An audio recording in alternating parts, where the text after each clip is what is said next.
in the matter of Waller Edwards and OneSavings Bank PLC. Morning, Mr. Beaumont. May it please your lordships and your ladyship, I appear for the appellant in this appeal, and my learned friends Ms. Halker and Mr. Ditchburn appear for the respondent bank.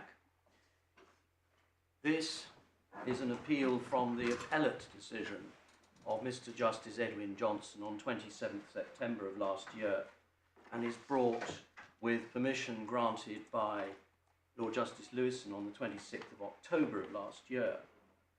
This appeal concerns the legal test for determining whether a mortgage lender is on inquiry as to the existence of an equity to set aside the mortgage for presumed undue influence, where about 10% of the mortgage advance is for the sole benefit of the party later accused of undue influence.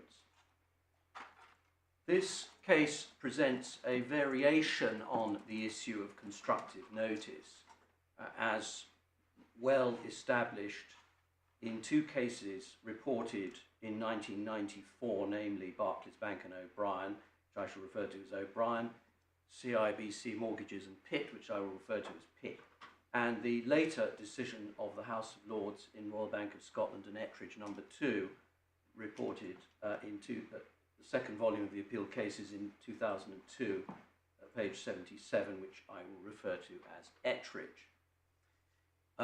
In my submission, there appears to be no authority directly in point concerning what I will refer to as hybrid or mixed purposes cases.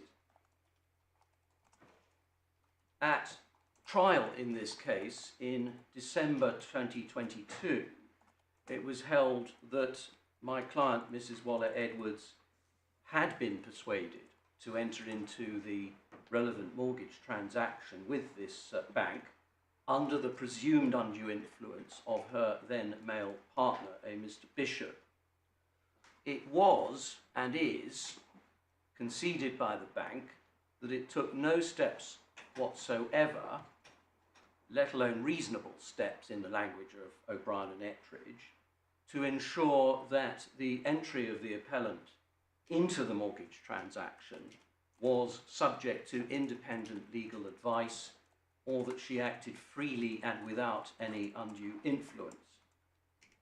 Thus, the appellant proved the first of the three key elements of her defence, namely undue influence, and she satisfied the third key element of her defence, namely that the bank failed to take any reasonable steps. But the success of her defence depended on the second key element of the defence, namely whether the bank could be held to have been on inquiry at all as to the risk of her being subject to undue influence affecting her entry into the mortgage transaction.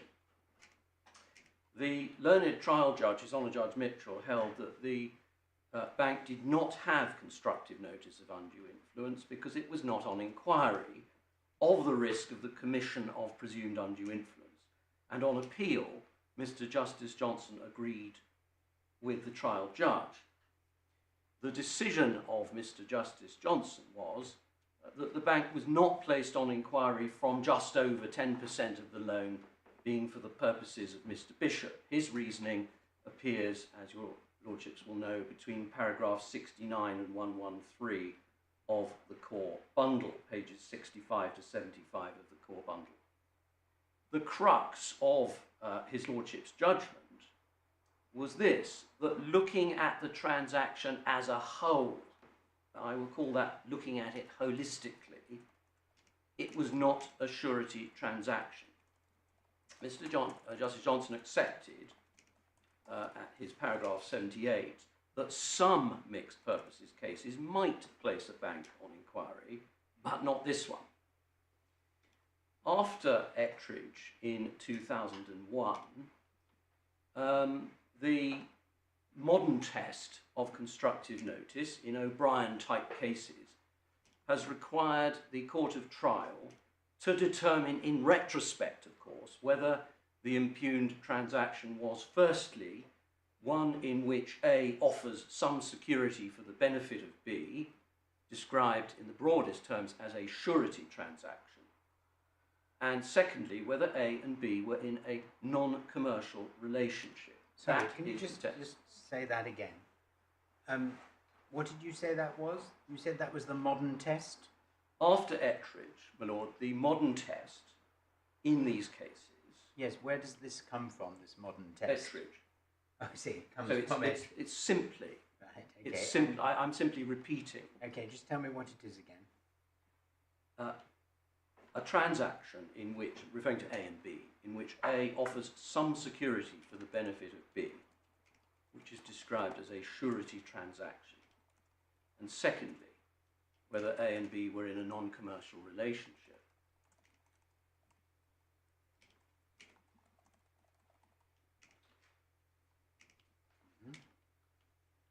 Cases of undue influence in the sphere of domestic banking, of course, come in different shapes and sizes.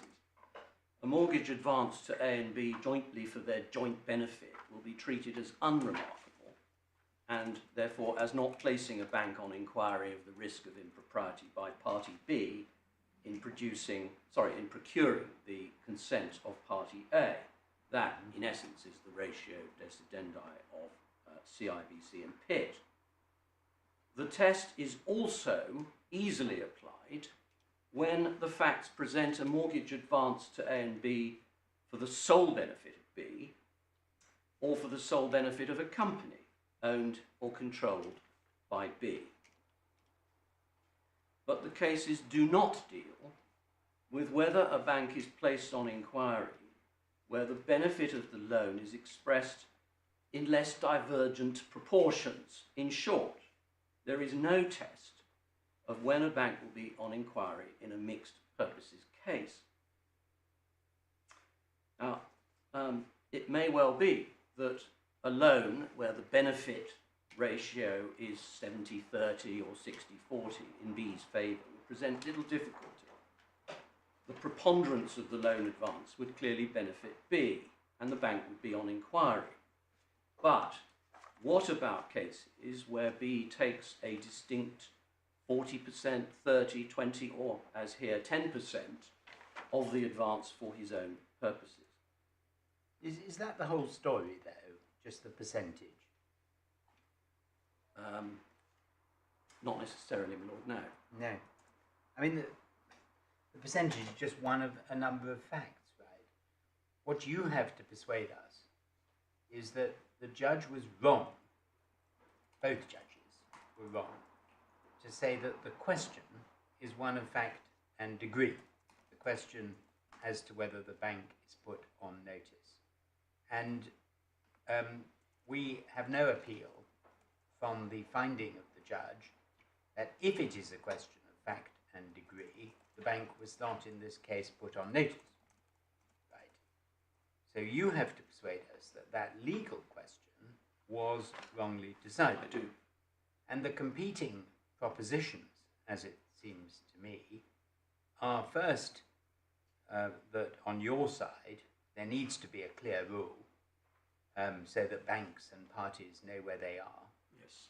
And the only clear rule is that you're always put on notice if some part of the loan is for the benefit of a single party.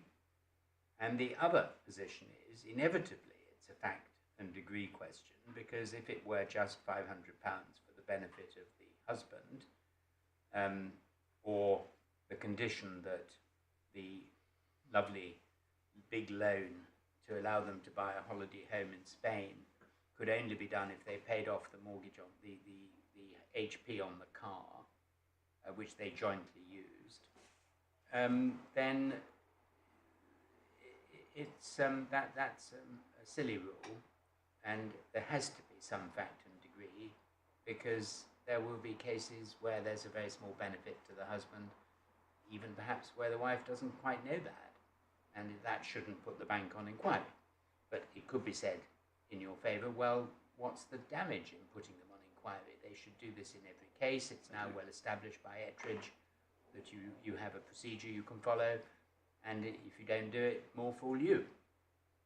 But that seems to be the parameters of the debate to me. Do you agree with that? I agree that the element of fact and degree arises. Of course it does, forensically. But on this appeal, I submit that the element of fact and degree should be built into the overarching test, simply by reference to... what is the overarching test? Well, the overarching test is this is one in your that I'm amended proposing. speaking note? Yes, the test should be as follows. So I'm going to read it. The bank is put on inquiry of the possible risk of an invalidating impropriety where a person in a non-commercial relationship is said to be a surety, for any significant That's part it. of a loan advance. Well, if you say that, surely you're accepting a fact and degree test. I'm submitting that the fact and degree element should be built into the test. The test is critical because it's the first thing that the trial judge has to ask himself or herself.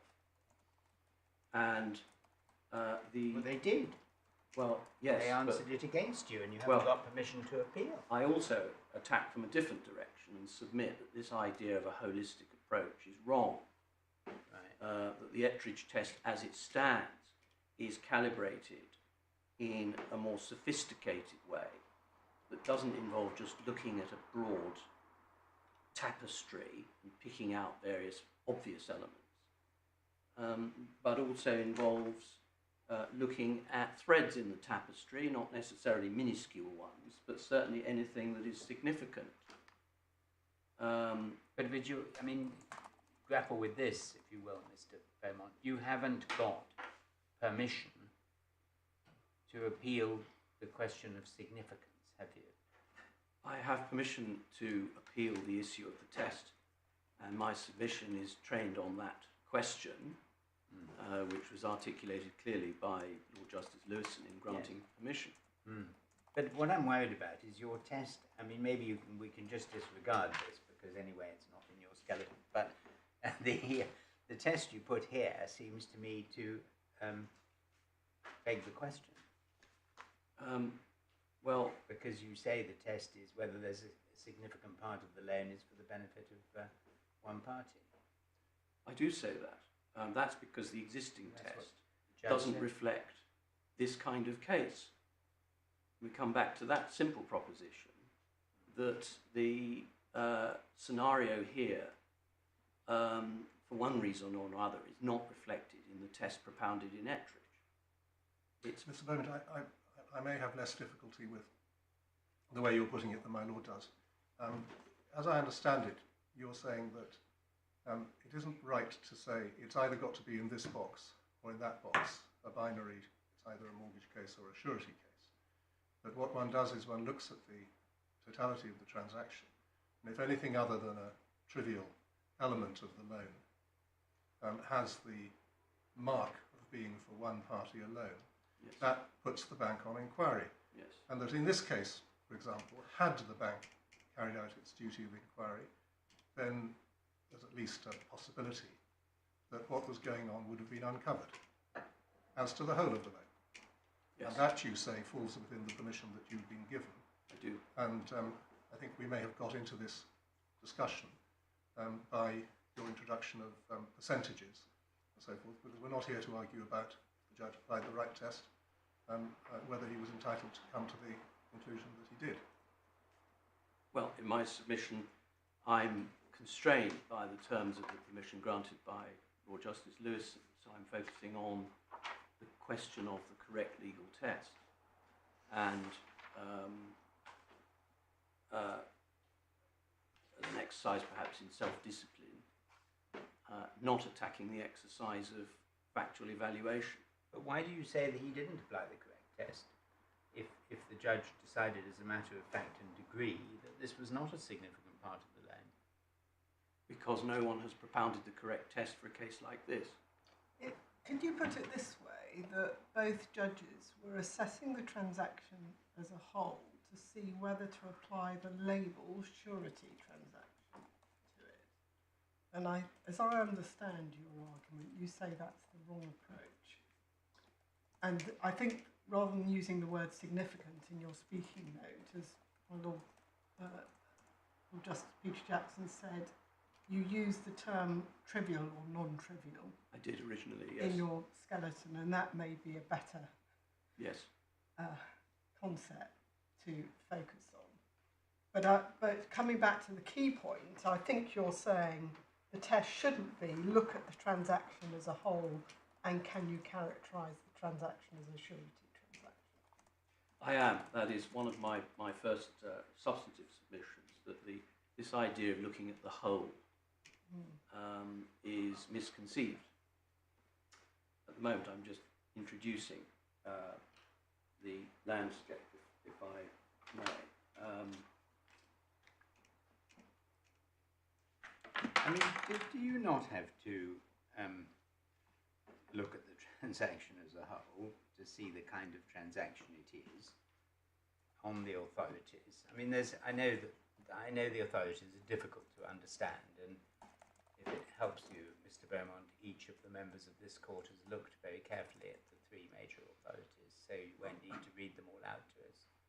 And you know, I, for myself anyway, would accept that they don't speak with a single resounding voice that gives us the answer to this question, which is why you're here. I completely accept that.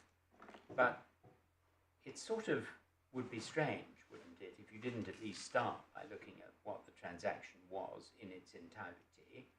And from the bank's perspective here, the transaction in its entirety was you're paying off a mortgage, 200,000.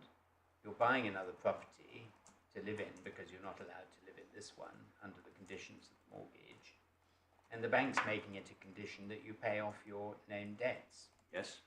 Which is the car and the credit card, which might or might not have been incurred. I take issue with your known debts. Well, possibly, but I mean, obviously they're in his name, but the bank doesn't know and hasn't asked whether their debts are in fact for whether the other party got any benefit from them. I mean, the car. Well, one concerned a BMW motor car, which was his. Yes, but I mean, you know, partners quite often travel jointly in a car. This is speculative in this case. Yes, but I mean, you know, I'm just saying. So that's the whole transaction. Of course, they know the debts were in his name. Can't the judge look at the whole transaction and say, well, what does that look like? Does that look like a surety transaction with the wife? I mean, I call them the wife. I know it's not a wife. My answer is this. The judges below, particularly Mr. Justice Johnson, justified what I call the holistic approach by reference to a very well-known passage in O'Brien. Mm-hmm. Let me just find it.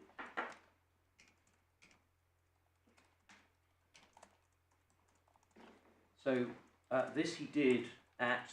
Are we looking at his judgment? Probably, yes, please, at paragraph 80, which is documents page 68, core bundle 68.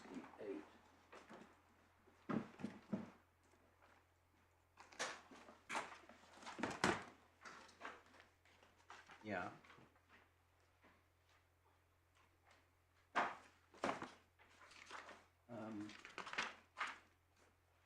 And paragraph 80, in support of what I've said in my previous paragraph, we probably ought to look at that. Paragraph,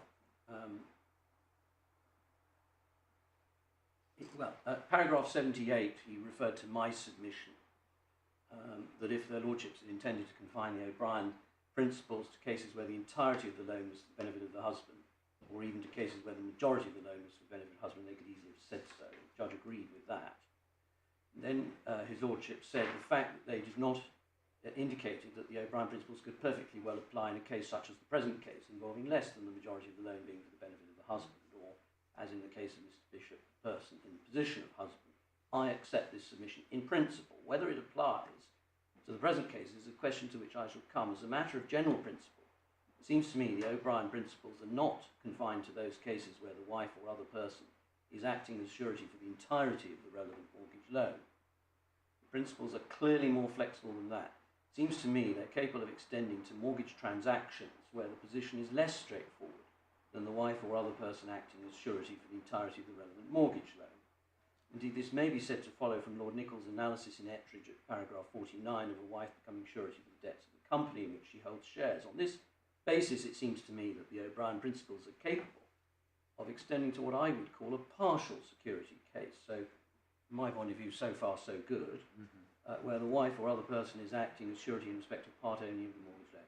As I understood the submission of Ms. Halker, she did not argue to the contrary. And then this, in support of what I've said in my previous paragraph, it seems to me that it's helpful to go back to the principles explained by Lord Brown Wilkinson in O'Brien, as further elaborated by Lord Nichols in Ettridge. As Lord Brown Wilkinson explained, quote, and this is the well-known passage, a creditor is put on inquiry when a wife offers to stand surety for her husband's debts by the combination of two factors. A, the transaction is on its face not to the financial advantage of the wife. So that's the on its face element. That's where it comes from. Yeah. And B, there is a substantial risk in transactions of that kind that in procuring the wife to act as surety, the husband has committed a legal or equitable wrong that entitles the wife to set aside transaction. So that's the foundation for the approach of the judge and indeed judges below. 81, essentially, therefore, what puts the mortgage lender on inquiry, where the relevant relationship is a non-commercial one, is the fact that to the knowledge of the mortgage lender, the relevant mortgage transaction is not on its face, that's it, to the financial advantage of the wife or other person in an equivalent position. This seems to me to be capable of encompassing what I've referred to as a partial security case. Now, at that point in the judgment, the judge has built in a flawed process of navigation of the judicial ship. Sorry, I don't understand. Well, he is building in this on its face test that then enables him to look at the overall picture as it appeared to the trial judge. And I submit that that form of judicial navigation is jurisprudentially wrong. It's those magic words. Well, being a bit opaque, what is wrong about it? I mean, if I could just you explain. say The answer is in Ettridge. It's already spelt out by Lord Nichols in Ettridge. What? So, why?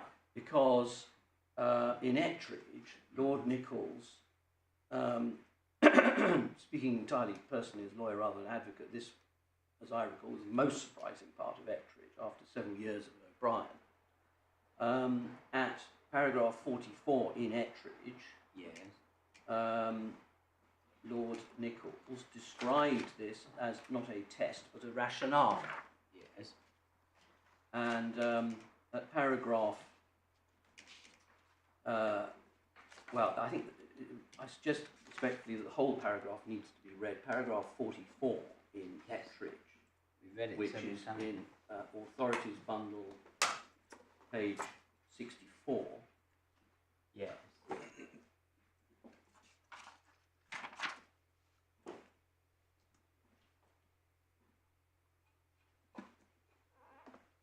So 44. Page 64 of Authority, so it's Ettridge at paragraph 44. Have I got the right page? Sorry. Well, it's 44, but it goes on. I think you're going to go on to 46, aren't you? 44 I'm repeats. sorry, I'm in the wrong bundle. Forgive me. It's, you're in the, well, you may be in the wrong bundle, but you've given us the right pages in our bundle. 64 I was looking and at the document. 65. 44 in Authority. Oh, no, that's wrong. At page 64. Page In the 64 in Authorities Bundle, yes.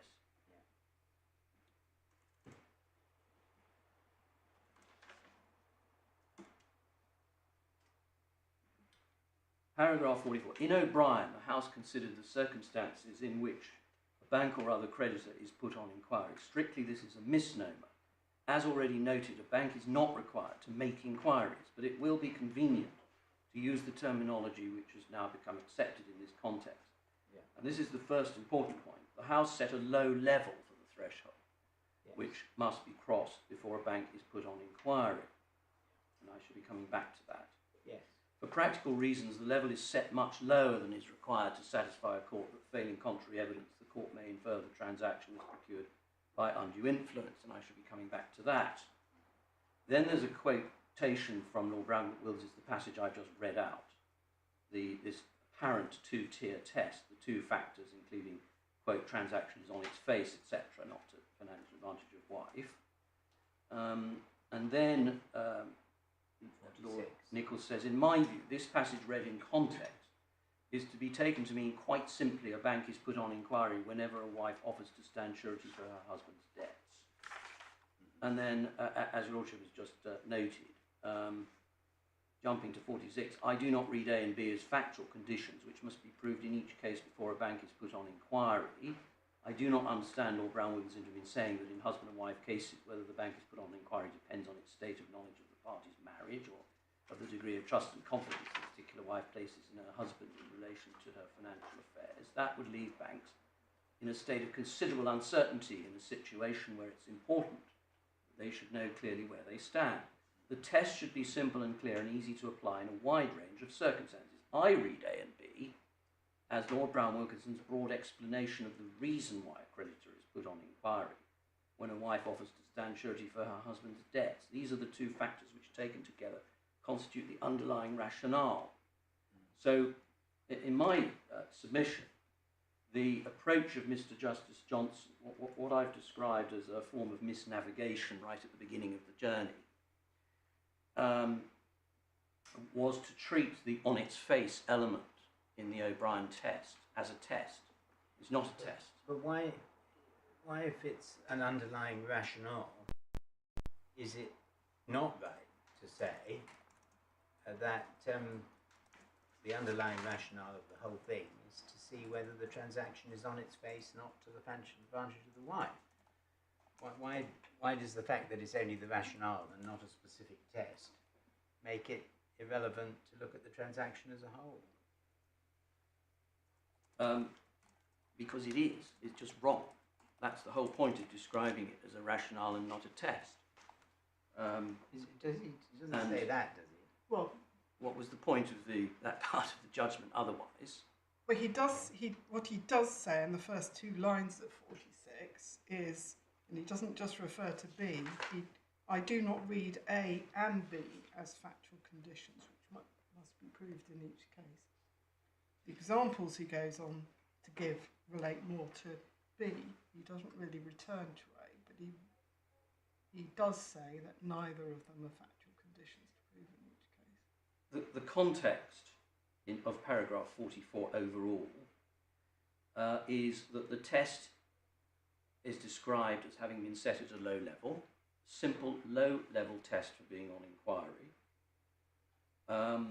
and that all that is meant was meant. Sorry, we're in the shoes of Lord Nichols. All that was meant in O'Brien, as at the date of Ettridge, was that the relevant passage in O'Brien, was to be taken to mean, quote, quite simply, that a bank is put on inquiry whenever a wife offers to stand surety for her husband's debts. Simple as that. A and B in O'Brien, the on-its-face tests, are not part of the test. They are a rationale, but they are not the test. To deal with my Lord's point, Master Roll's point, one could say that about all sorts of areas of the law. Well, if this was the rationale, why can't we just apply the rationale and not the test, even though they're not the same thing, because the rationale is broader than the test or narrower than the test. Tests are there for a reason, to achieve consistency in the application of legal principles. But your submission, as I understand it, at its simplest, is that once you've got to the point where you can describe something in effect as being a hybrid loan, or a mixed purpose loan, whatever name you call it by, that at that point, unless the mixture is of a kind where the surety element is trivial, there's an inquiry to be had. Yes. I mean, in a sense, we'll spend quite a long time on this, no doubt, but isn't that your fundamental position, namely that if it's right to call it a hybrid loan, then they're on inquiry? It is, yes. And being on inquiry is not some sort of punitive imposition on a lender. It just means they have to take certain steps to ensure the wife has been properly advised or had access to legal advice what I've described as a ninefold test, which was otherwise described as the Ettridge Protocol. They don't actually have to do very much to achieve that level of exoneration. But that's a forensic point. We're dealing with a legal point. I agree, respectfully. But on this point, this is the sort of misnavigation point. He's setting sail and applying the wrong test to the process of navigation in my submission.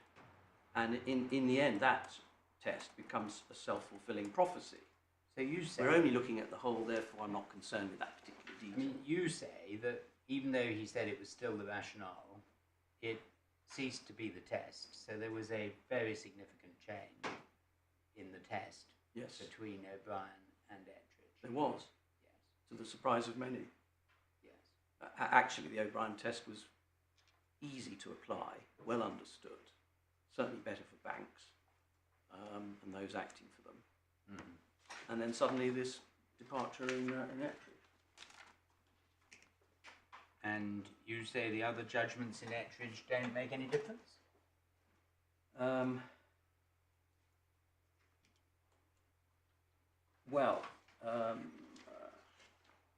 mean, they didn't say... Not on that point. I don't think they said, did they, that they were changing Ettridge, O'Brien. No. They all did.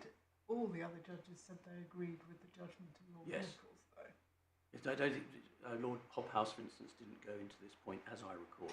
But I think they all indicated that they agreed with Nichols' judgment. Yes, there was a measure of disagreement on other issues. Lord Scott went into a great deal of detail on other issues, which potentially at least establish some inconsistency between various judgments. So this holistic approach in my submission can't be justified. So the holistic approach has gone completely, you say? The holistic approach has gone from Ettridge, after Ettridge? Yeah. Yes. Yes. So you say it's clear.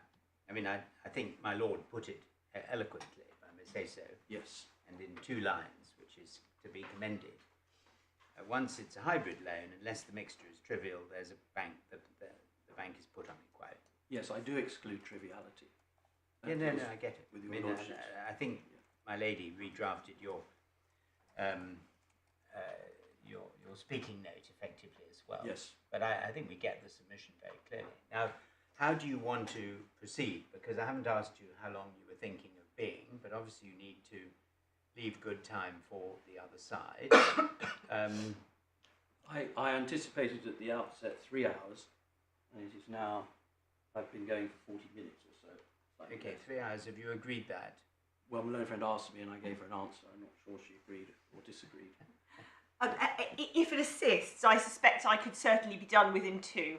As an absolute. Well, that I'm afraid will make too many hours because we have to finish at 4:15 and we'll be taking an hour for lunch. So if you want 2 hours and he wants 3, you're going to have to trim your sails a bit, both of you.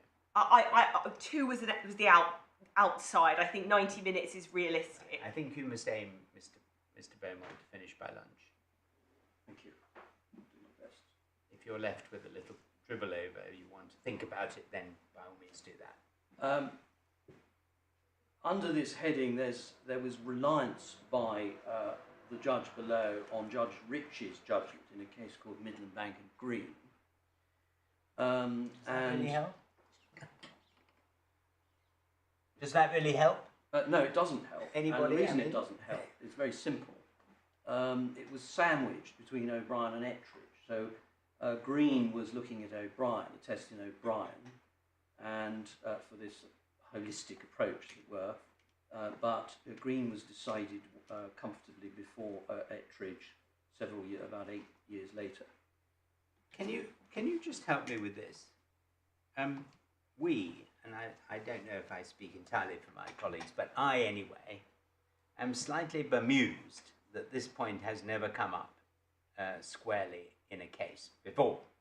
I know your ingenuity, Mr. Beaumont, but after all these years, since 2001, I am amazed that there has been no such case. Now, I'm assuming that both sides in this case have really had a look.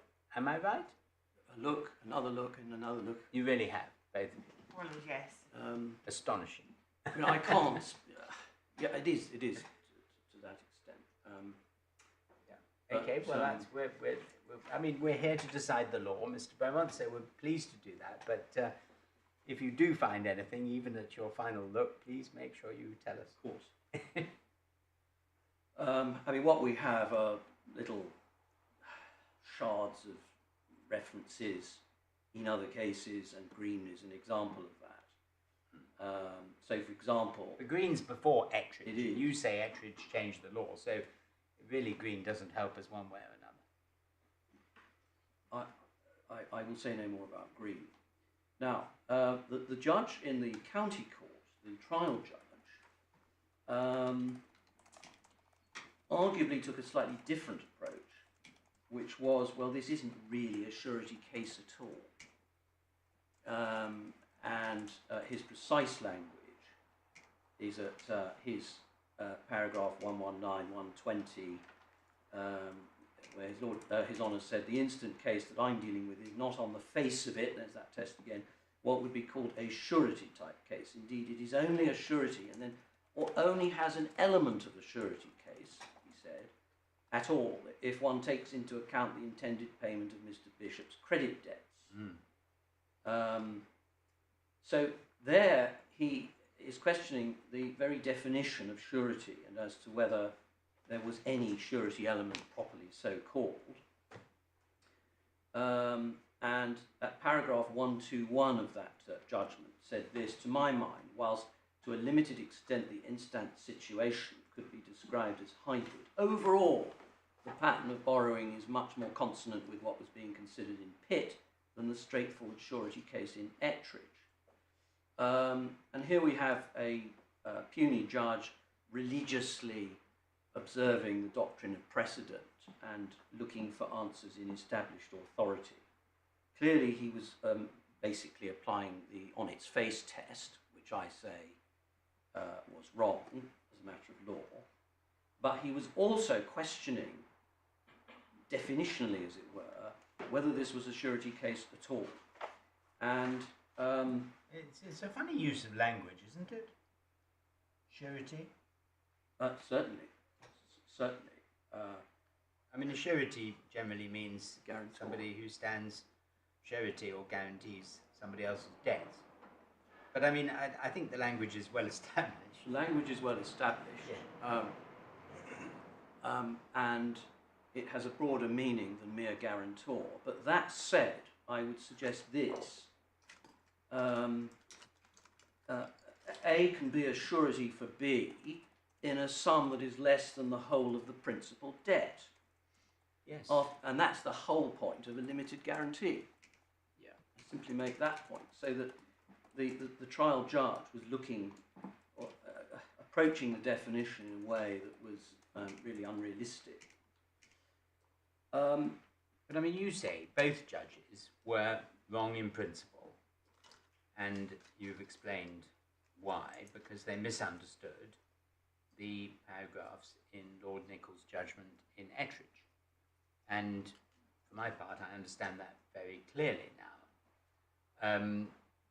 Do you have other bits of Ettridge or other bits of any of the other authorities that you say really support your interpretation? Yes.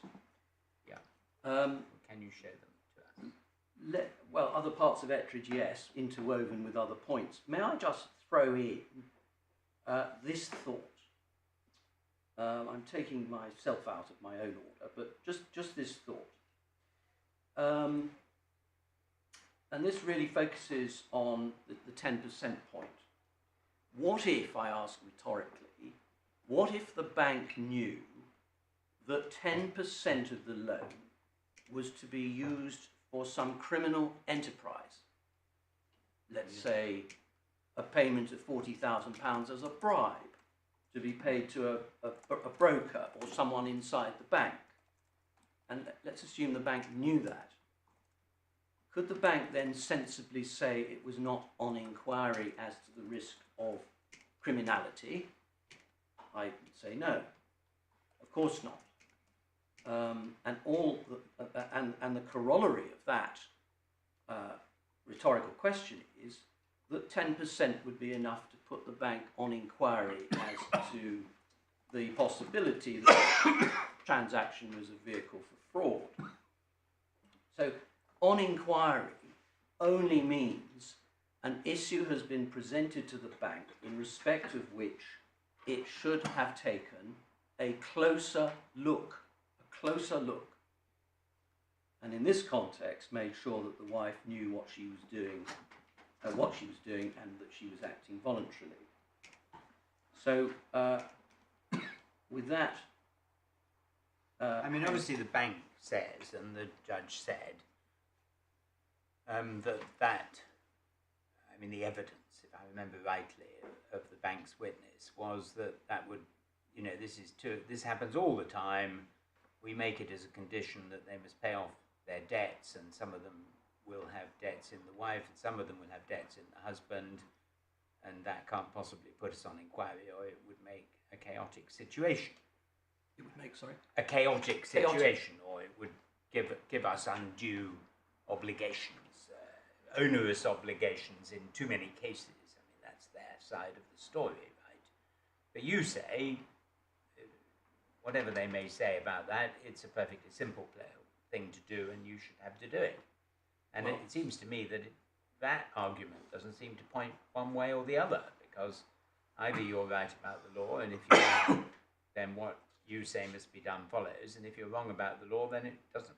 But the logically anterior point does point one way or the other, for several reasons, which are essentially policy reasons, not my own invention. Do you think we deal with policy here? Policy, well, it's open to your lordships to do so, if and insofar as there is no existing authority. I couldn't have made the same submission, I don't think, before the judge below. Now, you asked me for elements of Ettridge. First of all, I've already touched on this. My proposed test, or any of the more elegant variations of my proposed tests suggested by Lord Justice Jackson or Lord Justice Falk, Lady Justice Falk, is all of those formulations are wholly consistent with the low threshold that needs to be crossed for a mortgage lender to be held to be on inquiry. Yes, I completely accept that. It's a low-level test. Yes. Of course, an interesting question is, why is it a low-level test? And that does take one into the realms of policy in my submission. Yeah. Now, a low threshold for what places a bank on inquiry was intended by the House of Lords to make banks put in place a protocol for advice giving and the other protective steps that have to be taken when on inquiry. And this was undoubtedly to do something to reduce or even eliminate the scourge of usually wives and female partners being unduly influenced by husbands and male partners into offering their own assets for the benefit of husband or male partner. Yeah. Lord Nichols at paragraph 44, we've seen this already, quote, the House set a low level for the threshold which must be crossed before a bank is put on inquiry. Then Lord Hobhouse, who did speak on this topic in his speech at paragraph 108 in Ettridge, that's page 84 of the authorities bundle, but I'm reading from my notes, but 84 in the authorities bundle. 108, however described, this is an essential step in the reasoning of Lord Brown-Wilkinson, O'Brien.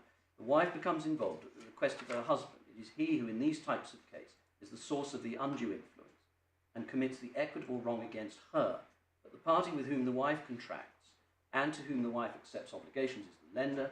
It is the lender who is seeking to enforce those obligations. Therefore, there has to be some additional factor before the lender's conscience is affected and he is to be restrained from enforcing his legal rights.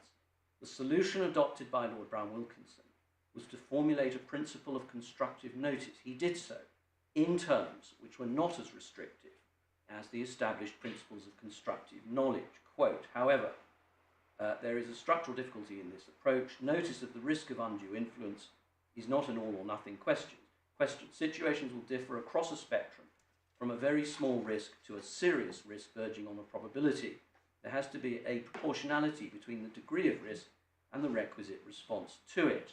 Lord Brown-Wilkinson expressed it in terms of a substantial risk, but then in describing the requisite response, he stated that he'd been considering the ordinary case, where the creditor knows only that the wife is to stand surety for her husband's debts. This is, as my noble and learned friend Lord Nichols has said, a low threshold. There are arguments which would favour a higher threshold. It would enable a more positive approach to be taken to the response. It would avoid calling for a response when the level of risk did not really justify it. But the advantage of this low threshold is that it assists banks to put in place procedures which do not require an exercise of judgment by their officials, and I accept Lord Nichols' affirmation of the low threshold. This, however, is not to say banks are at liberty to close their eyes to evidence of higher levels of risk, etc. 109. Needless to say, the question whether the bank has been put on inquiry has to be answered upon the basis of the facts available to the bank. Does the bank know that the wife is standing surety for her husband's debts?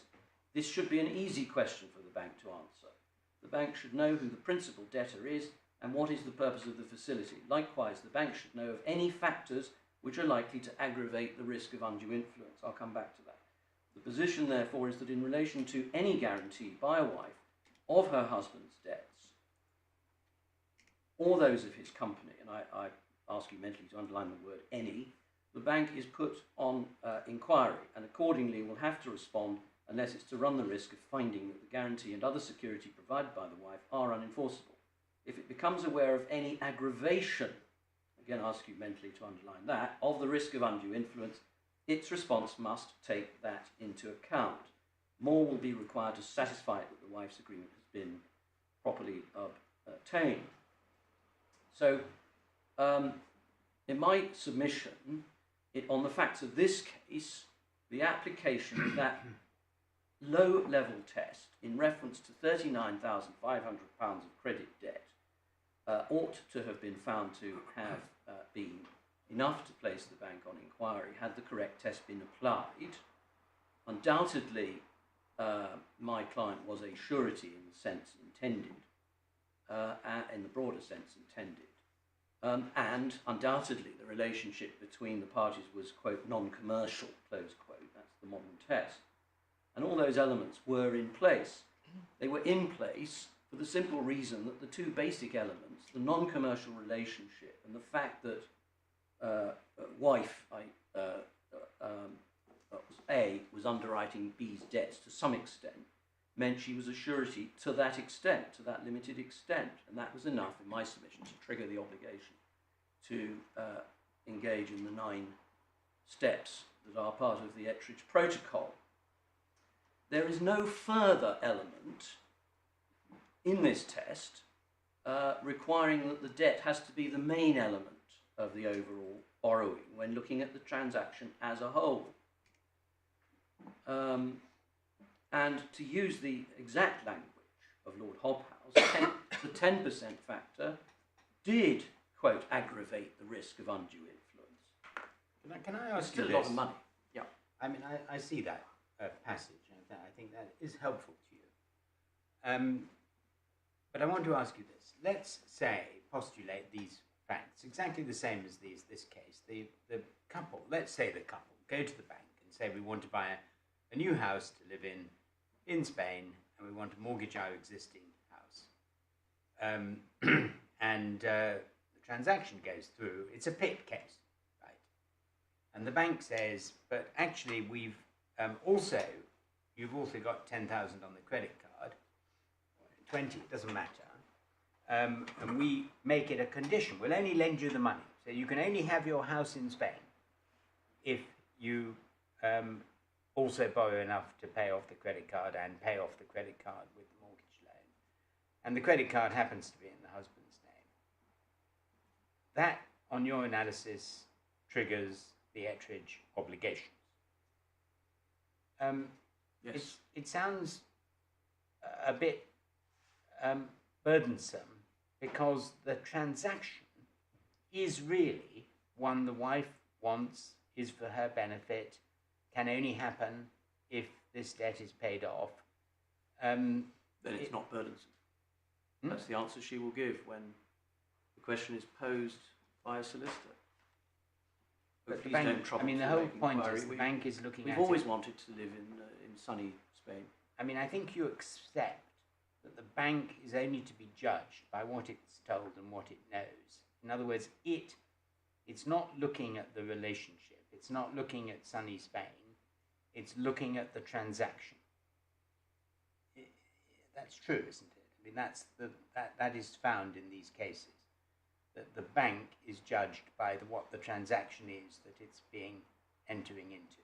Yes, but not in some self-serving broad sense that is partly myopic and ignores potential signs of undue influence. I mean, I would put it this way. If I So could you take- say that's perfectly reasonable and it still triggers that. Your Lordship's question was, is that onerous, basically? Well, no, it's not. Well, I think that begs the question, really. What I'm saying is, you say that Ettridge demands that in any case, irrespective of the circumstances, where there is an element of what you call surety, what the cases call surety, Yeah. even if it's technical surety, that doesn't matter. You still go to the... You may have a skyscraper of joint borrowing, but if you still have a visible building within the precincts of the skyscraper Yeah. that is surety, you have a surety element, a visible, tangible, and you say it's a non-trivial, simple test. non-de minimis. You say it's a surety simple test and it's perfectly reasonable because it's an easy one to satisfy. Very easy. Would you just talk through, for my benefit, what exactly the bank ought to have done in this case if your tests had been applied? What would happen in real life at that point? Well, the real life is I've summarised in 9 propositions. Well, I wasn't so much. I wasn't trying to get into Ettridge 9. I was just understanding who tells who to go where and who pays for it. The bank issues a letter, no doubt electronically, which advises the wife that for her own protection she should take independent legal advice from a solicitor. Of course she's able to refuse. The actual permutations are set out in the formula itself, but I need to just look at those for a moment, please. Has the Ettridge Protocol title been used widely, and if so, does it come from the cases? I can't remember. Has it been used widely? Yes. Well, as I understand, yes. And in fact, one might surmise that the reason why this factual scenario appears not to have occurred or been decided upon judicially may be a slowdown in the number of cases arising from proper observance of the Ettridge Protocol. The nine step. How wide? I mean, the evidence in this case of the relevant bank witness was they never heard of the protocol. I know. Well, that's exactly right. He hadn't, and in my submission, that was extraordinary. Okay. I mean, obviously you're not able to give evidence, but your response to the earlier question was that you understood it was in the so-called Ettridge Protocol was in general Well, use.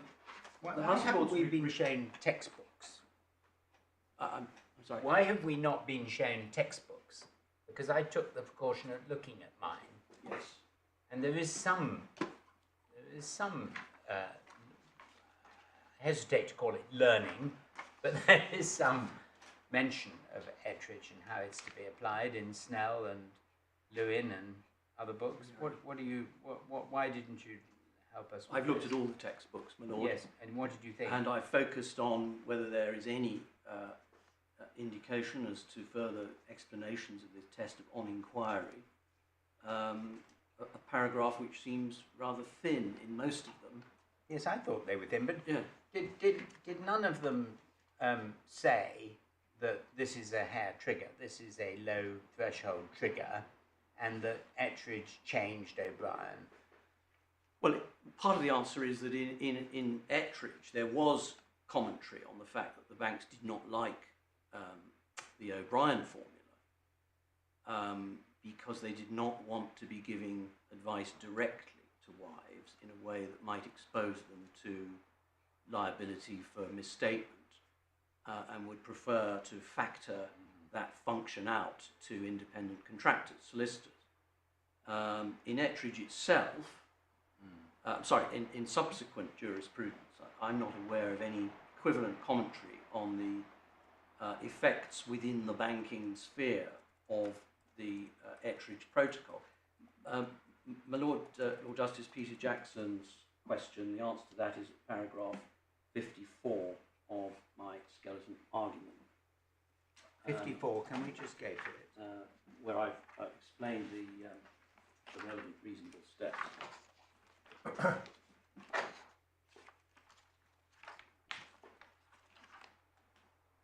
Right, so this is taken from a long passage in Ettridge, Yes. where Lord Nichols goes through each of these issues. Yes.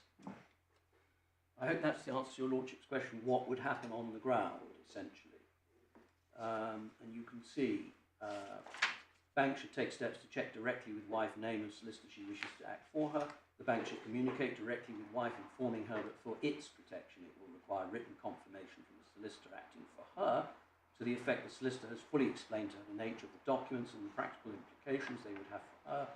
Wife should be told the purpose of this requirement was that thereafter she should not be able to dispute that she is legally bound by the documents once she's signed them. She should be asked by the bank to nominate a solicitor whom she is willing to instruct to advise her separately from husband and to act for her in giving the necessary confirmation to the bank. Wife should be told that if she wishes, the solicitor might be the same solicitor as is acting for husband in the transaction. If solicitor is already acting for the parties, the wife should be asked whether she would prefer that a different solicitor should act for her regarding the bank's requirement for confirmation from a solicitor. The bank should not proceed with the transaction until it has received an appropriate response directly from the wife. The bank should provide to the solicitor all necessary financial information so that the solicitor can advise the wife properly about the husband's plans. The bank should obtain from the wife's solicitor a written confirmation to the effect that the solicitor has fully explained to her the nature of the documents and the practical implications they will have for her. So what happens if any of those is not done properly? So what happens, for example, if the bank is a bit casual about providing all the financial information? Does that vitiate the entire protocol? I doubt it. It would be a matter of fact and degree, Right. in that sense. But one differentiates between things the bank has to do and things the solicitor has to do. But at the outset, So- if the bank send out this form letter to the wife, setting out what she needs to go and do, and she either doesn't reply or says, "Well, actually, no, I'm perfectly happy." Is that not another route by which the bank might satisfy itself? Yes. Um, Yes. Is that It's a simple ministerial act which these days would be generated by a computer. Yes, but I'm just trying to understand whether in your world a wife who does not jump the 9 fences is not going to get a loan, or whether it's open to a wife to satisfy the bank that actually she's entirely happy, she's not under any pressure, and she doesn't need a solicitor to tell anybody that. The bank would be required to, as it were, lead a horse to water, but it can't make it drink. Right, but so if, let's suppose in these circumstances, a form letter was met by a circumstantial letter in response from the wife, explaining why she doesn't wish to go through this rigmarole. Is that likely to be protective for the bank and fatal for the wife if she should turn out to have been Yes. browbeaten? Yes, but of course there will be cases where the wife is pressurised into giving that sort of response to the bank.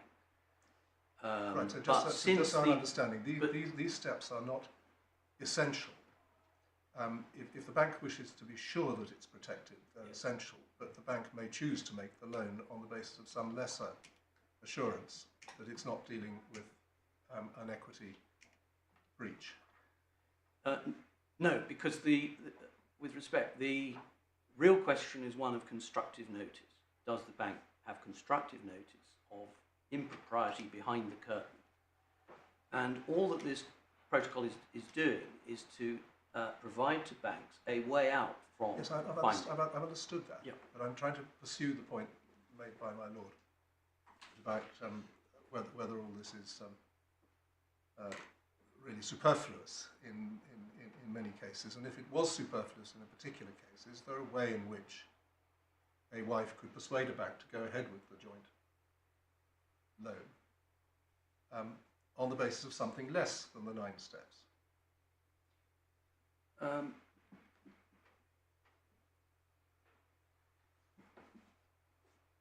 One could imagine a standoff between a bank insisting on procedure and a wife insisting on expediting her acquisition of her home. Right, so the bank at that point would be put Spain. on election. It could either say, we're not dealing with these people, they're not prepared to follow our steps, or they can say, we have sufficiently investigated and we're That's the answer. Is The letter containing these proposed steps is the exoneration. It's done what it can. It's led the horse to water. And pragmatically, there will invariably be a solicitor acting because a charge needs to be registered. Yes. The quickest way out of this is wife says, oh, I'm quite happy, it's all been done through my solicitor and I'm happy with that, no need for independent advice. Yes, Or different advice. indeed so. Having And that interrupted would be you, a very Miss Byrne, quick way through. could I ask you something different, which is going through my mind, which is that there is, it seems to me, an element of randomness in the protection that is offered Yes. by even your proposal. That there will be many cases in which the bank is presented with a request for an ordinary joint mortgage, which in fact is corrupted by exactly the sort of behaviour that was found in this case. There will be cases of which this is one, where the bank thinks it's lending money for one thing, whereas in fact it's lending it for another. Yes. And on the findings of the judge, in this case, there's nothing you can do about that. No. The fact it went to the ex-wife, not into some other building, is in a sense a much bigger outrage Yes. than what happened about the debts. Yes. So, is there not an element of randomness, namely There is. that the bank gets caught because it raised the issue of the credit card debts? If it hadn't made that a condition, then the argument wouldn't have been available to you, because Mr. Bishop would presumably have suited himself, paid off his debts, and nobody would have known about it.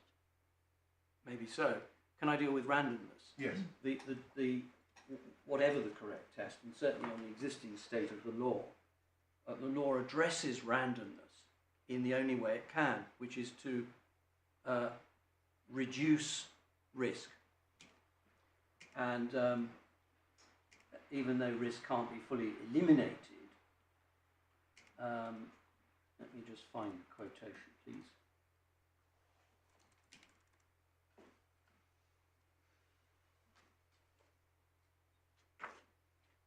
Well, actually, I'm looking at paragraph 57 of my skeleton. I explained Lord Hobhouse in Eccles recognised the on-inquiry test was a response to risk, and so my short point is that proper observance of the Ettridge Protocol is an attempt to reduce the risk of the commission of undue influence or any other invalidating So you say that action. because one can't reduce all risks, No. doesn't mean you shouldn't seek to reduce any that you are aware of. But certainly it's clear from Lord Hobhouse's speech that and this is linked to the low-level test. So if the test is low-level and the bank is put on inquiry by way of, as it were, hair trigger rather than any more resistant type of trigger, then the bank is eliminating risk both for itself and for the wife. Sorry, reducing risk as far as it can for itself and for the wife. The low-level test is a form of self-protection for the bank, as well as a form of potential protection for the vulnerable, very often female members of a relationship.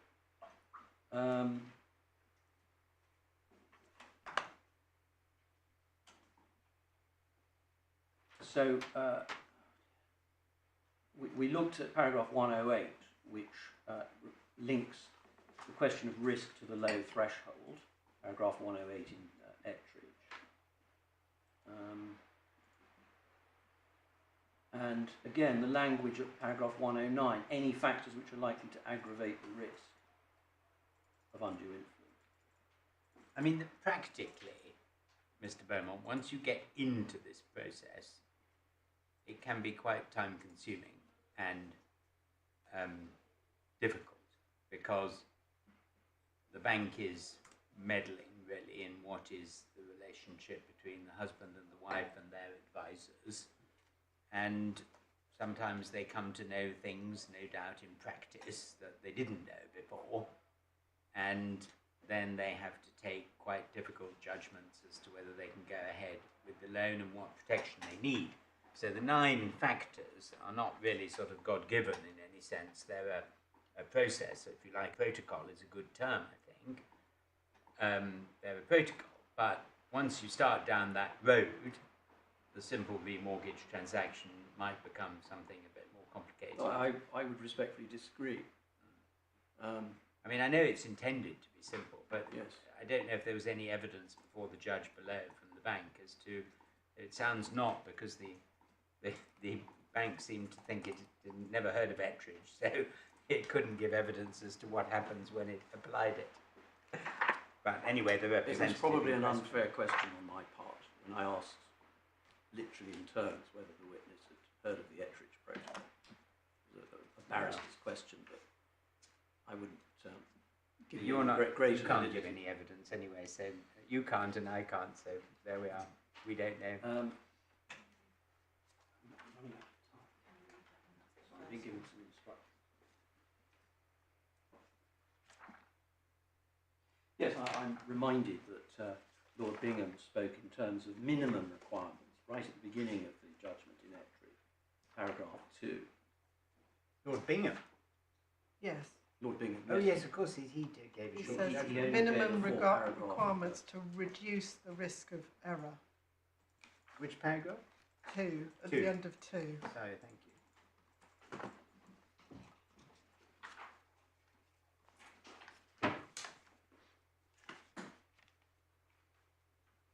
The law must afford both parties a measure of protection.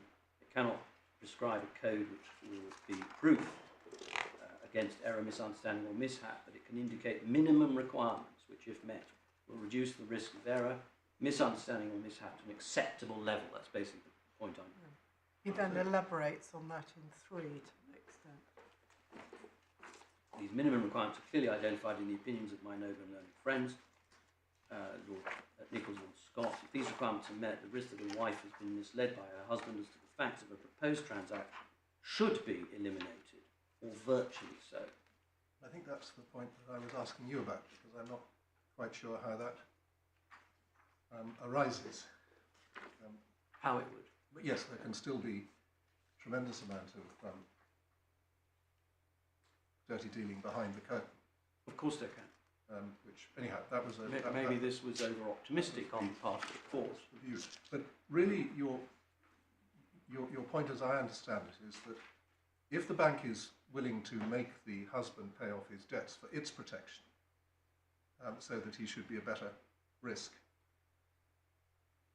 in paying its mortgage, then it ought to be equally concerned about the husband having his debts paid off in terms of the wife's protection. And if the, I mean, it may be, I have no idea, but it may be that banks, if they were faced with a judgment in the terms that you seek, would say, well, we're not going to get people to pay off their debts if that's going to be the consequence of it. we won't make that a routine requirement that you should mop up your credit card. But your argument is that if they're doing that for their protection, they should also protect others who are affected by the loan. It's not so much an argument as an observation on the intended state of the law drawn directly from Ettridge. The whole idea was to be an exercise in self-protection and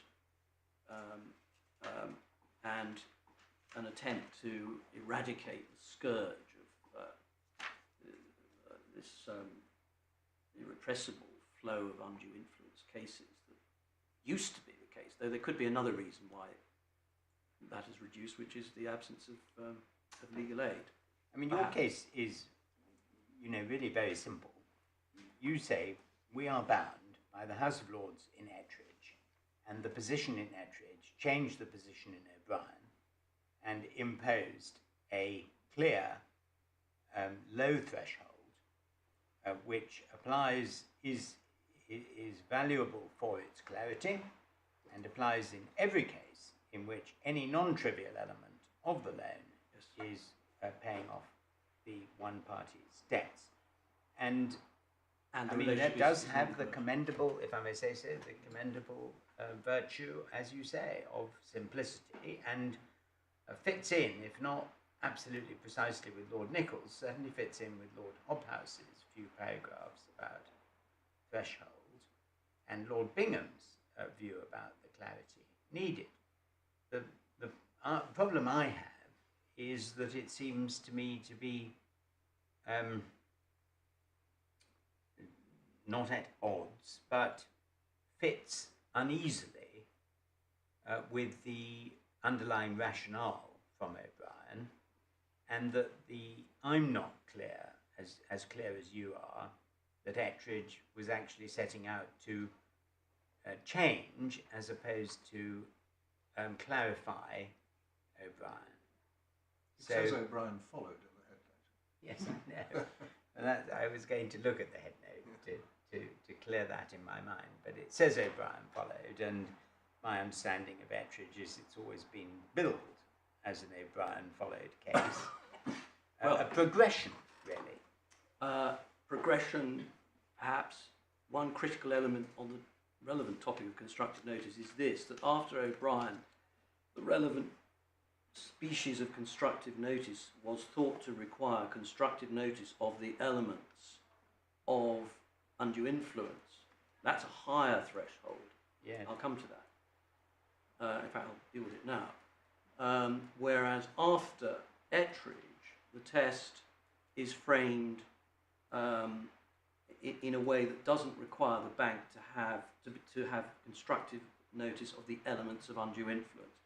And the short references at paragraph, we've dealt with it actually, paragraph 44. For practical reasons, That's a lot of work, paragraph 44, doesn't it? Page 64, although Yeah. for practical reasons the level is set much lower than is required to satisfy a court that, failing contrary evidence, the court may infer that the transaction was procured by undue influence. Now, that has to be unpacked a little bit. I submit that means that the test, if we take the first limb of the test for a finding of presumed undue influence, which is a transaction that calls for an explanation. I'm sure that will resound with your lordships. A transaction that calls for an explanation. So, in other words, after Ettridge, the bank is not required to look for a transaction that calls for an explanation.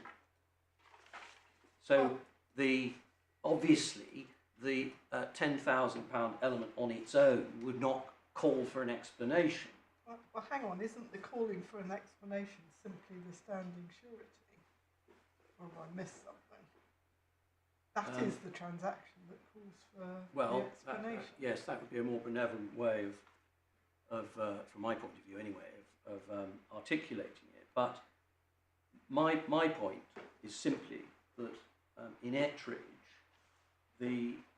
what is meant by the level being set much lower than required to satisfy a court that, failing contrary evidence, the court may infer that the transaction was procured by undue influence, is a very important change post-O'Brien. A very important variation on the So O'Brien just say that theme. again. Which bit is the very important change? Paragraph 44. Yeah, where? The sentence starting for practical reasons. Yes, the middle of 44, 3, 4, 5, 6, 6 lines down. Practical reasons, 11 11 is set is by too and is required to satisfy court that failing contrary evidence, the court may infer that the transaction was procured by undue influence. So, I mean, that's O'Brien as well. yes, yes, it is. And then he cites O'Brien, and he says that that classic passage, which everybody knows almost by heart, is Yes. to be taken to mean, quite simply, that a bank is put on inquiry whenever a wife offers to stand surety for her husband's debts. And that is very much your best point, if I may say so, because whenever is pretty unequivocal. But it's then when he goes on not to debase little a and little b, but to say they're the underlying rationale, that confusion is caused. Really what I'm saying here is that my proposed tweak to the test, if I could call it that, is compatible with the fact that the test is not as high as it would be in order to prove presumed undue influence. Well, absolutely not. I mean, I think we can all agree about that. I mean, we wouldn't be going anywhere if it were.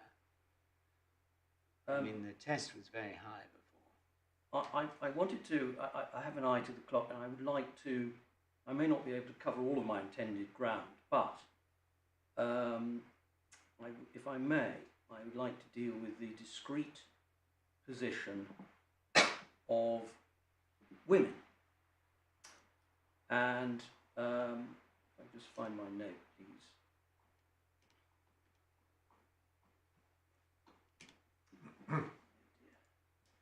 I mean, is that not assumed in all this? That this is for the protection often of women and vulnerable women as well. It is. And I mean, this is you can take it as read that we understand that this case is a terrible case and that your client has been very badly treated, and if she were to lose this appeal would be seriously disadvantaged by what has occurred, because that finding has already been made and we don't doubt it and it's not challenged. So, in a sense, unfortunately, though, we are dealing with a legal question. Maybe Well, yes, sterile. yes, no. I imagine your client's in court, and Yes, she will hear me saying this is unfortunately a sterile legal question, but we take into account the fact that it affects not only her, but many other women, mostly, not all, but vulnerable people, and that is a very significant factor in the determination. But still it's a legal question, because if Lord Nichols told us it wasn't the test, then we have to apply the test Lord Nichols told us it was.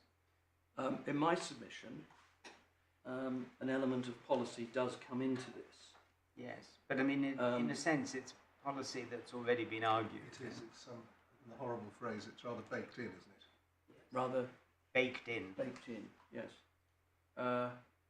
Well, I submit that perhaps then as a cross-check, my proposed test for a mixed purposes case should make it harder, and does make it harder, for the abuse of women in these situations to go unchecked. And there's nothing particularly revolutionary about that, because that has been a theme in this area of the law, certainly since O'Brien, indeed probably since the 19th century, cases referring to invalidating tendency and the propensity of the law to treat women as a special category requiring protection. And whilst I say it's a matter of policy, for these purposes, this is a court of equity. And in my submission, it shouldn't be forgotten in the language, for example, albeit from overseas in Yerke and Jones in 1939 in Australia, in reference to the special tenderness of treatment afforded to wives by the courts, which is properly attributable to two factors. First, many cases may well fall into what was then known as Class 2B undue influence, because the wife demonstrates that she placed trust and confidence in her husband in relation to her financial affairs and therefore raises the presumption of undue influence. And secondly, and still relevant, is this, that the sexual and emotional ties between the parties provide a ready weapon for undue influence. A wife's true wishes can easily be overborne because of her fear of destroying or damaging the wider relationship between her and her husband if she opposes his wishes. Mr. Bennett, I'm anxious to hasten you Yes. on your way, because probably of all members of the court I might be most susceptible to this sort of pleading. I'm not. What the situation was between husbands and wives in 1939 in Australia is one thing. The situation of wives and indeed women generally is entirely different in the modern day. But in any case, can you not take the point that that this element has been accepted by the highest court as being the reason why a low threshold ought to be applied? I have to say, it seems to me that your argument goes backwards if it has to rely upon this sort of pleading. Well, in that case, I can... But could you just tell me where you were reading from? Oh, It's not, I can't find it in your skeleton.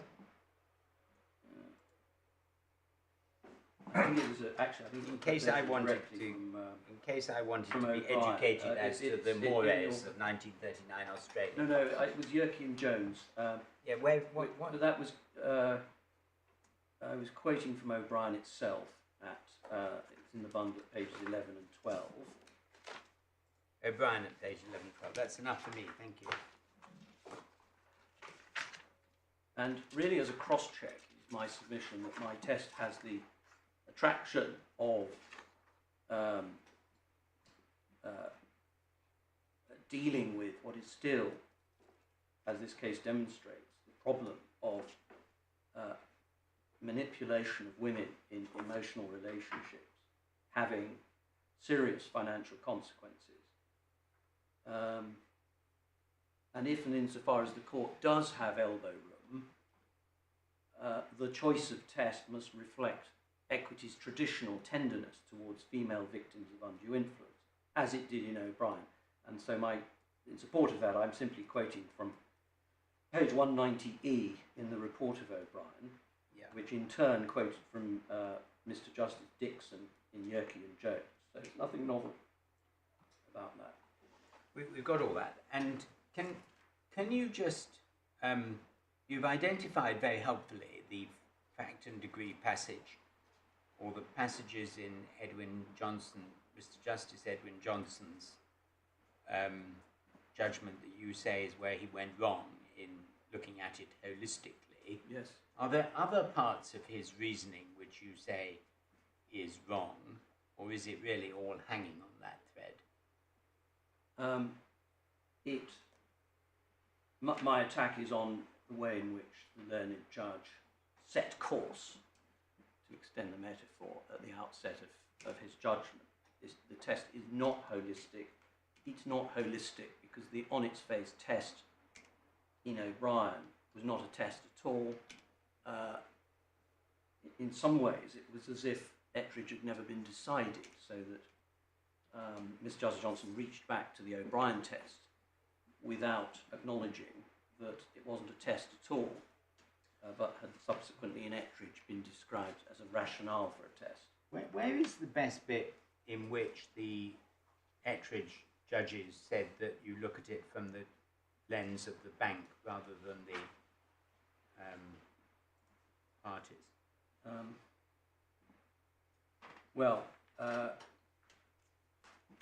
On inquiry is dealt with from paragraph 44 onwards. Yes. Which we've looked at. We're going to recite it over lunchtime, paragraph 44. From memory.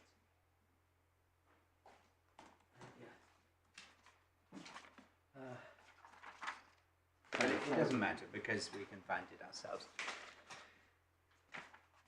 But one has to look at paragraph 100, Lord Hobhouse as well. We haven't spent much time with Lord Scott. He refers to the bank's point of view at 226, page 116. I'm not sure it's the full. I don't dispute that one looks at this from the bank's point of view. That's a separate matter. Yeah. Well, The question is, how focused should the spectacles be? Could I just take you up on descriptions? You've adopted a phrase, holistic, saying that's not the right test. And my lord has asked you, well, why shouldn't the lender look at the whole picture? As I understand it, your complaint is not really about the bank taking a holistic view of the situation, but you say that that's not, in a case where there is a mixed transaction, that is insufficient. That is not the end of the matter. That I don't take it that you're saying, well, the bank can't look at the whole picture as part of its consideration, but that if it finds, having looked at the picture, I mean, take, this expression on the face of it. Mm. I mean, let's suppose one used a banal example and say, on somebody's face, on yes. my face. If on my face I show obvious signs of having been hit on the right cheekbone, the fact that my whole face is not beaten up would still be enough to put somebody on inquiry as to what I had been doing last night. So I think there's some difficulty in just saying a holistic test is a wrong test. What you're saying is that, as I understand it, it's not the ultimate question that the bank has got to consider, which is that whether there is in this overview of the picture some disadvantage that is more than minimal to one of the parties, and particularly the person who's likely to be the weaker one. Well, a great big black and purple bruise on your lordship's right hand cheek would put the objective observer on inquiry of the possible cause of the great big bruise, and that's all I'm saying. And it's a low-level test. You're not. And I would say, well, how did you get that? And you're not saying that. You are saying, in answer to my lord, that if there is some non-trivial disadvantage to the weaker party, you are put on notice in every case. And so the holistic analysis gets nowhere, because you must always proceed from the holistic analysis to ask whether there is some non-trivial disadvantage to the weaker party. Yes. So the that is where the battle lines are drawn. Yes. So that's why you challenge holistic. Of course, judges do pass through reasoning that is non-critical, but I think the other side here will say that this holistic approach is critical, a critical part of the reasoning. Well, the holistic approach would conclude as follows, taking Lord's metaphor, that for the most part, Lord Justice Jackson's face is untouched. I do hate that analogy. Move on. People being beaten up.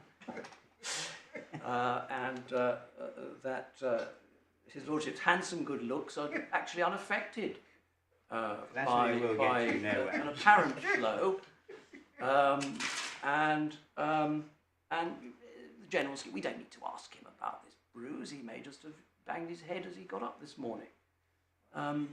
It's that sort of differentiation in my summation. Yeah. Well, if you insist on the bruise, then if there's a bruise, you're put on inquiry, and that's that. Well, yes, in your inquiry. case. Yes. Yeah. Exactly. However tiny. Yes. Well, non-trivial bruise. Well, I did say black and purple. I'm not sure Mrs. Moore can be said. No, we'll still there. Mr. Beaumont, is there much more? I think we have got it clearly on board. Your Lordship asked about other cases, and Yes. we have clues in other cases. cases. I can't put it higher than that. Lord Justice Lewison, in granting permission, noticed the UCB and Moore, which was one of the cases decided as part of the Ettridge appeal. And in my submission, respectfully, His Lordship was right to cite that case as an example of a case in which there was held to be, I can't put it higher than this, a triable issue of constructive notice, even where the portion of the debt that might have directly benefited the husband or his business was just 1/3 of the whole. That relevant passage is at paragraph 306 in the... But this point was not really considered. Has not really... This point was not really considered. Below? No, in the treatment of Moore at paragraph 306. Only this, that Lord Scott commented at 306. UCB knew that Mrs. Moore was offering her share in the matrimonial home, Pangbourne Lodge, as security for the £300,000 loan to the company, that over 2/3 of the loan was to be applied in discharging existing indebtedness charged on Pangbourne Lodge. The balance was to go to the company in whose business Mrs. Moore, as well as Mr. Moore, played a part. UCB was or should have been aware of a risk that Mrs. Moore's apparent consent might be tainted by undue influence or misrepresentation, but the risk would not have appeared to be a very great one. I have endeavoured to track down counsel in that case to see what happened when it went to trial, and my investigations, as far as they go, suggest that counsel in the case may have retired, because I haven't been able to track them down. Good.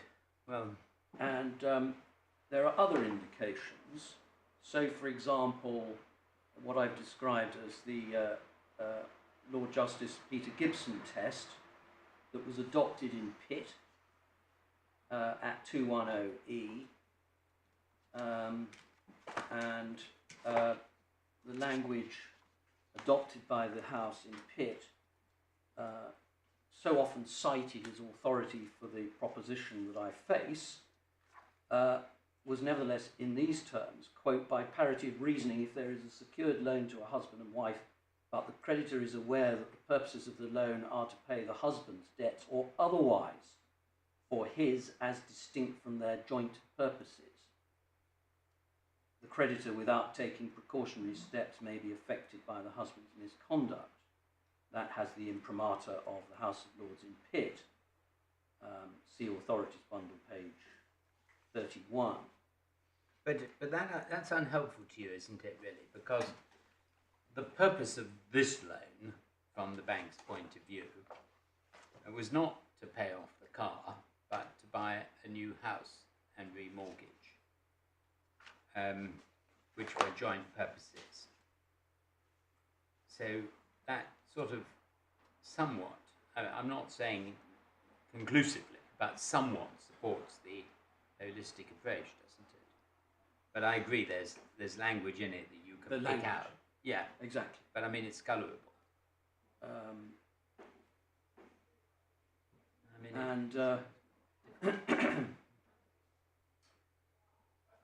I may be repeating myself. Paragraph 48 in Ettridge. In such a case, the bank is not put on inquiry unless the bank is aware the loan is being made for the husband's purposes, as distinct from their joint purposes. Which pair is that? 48. 48.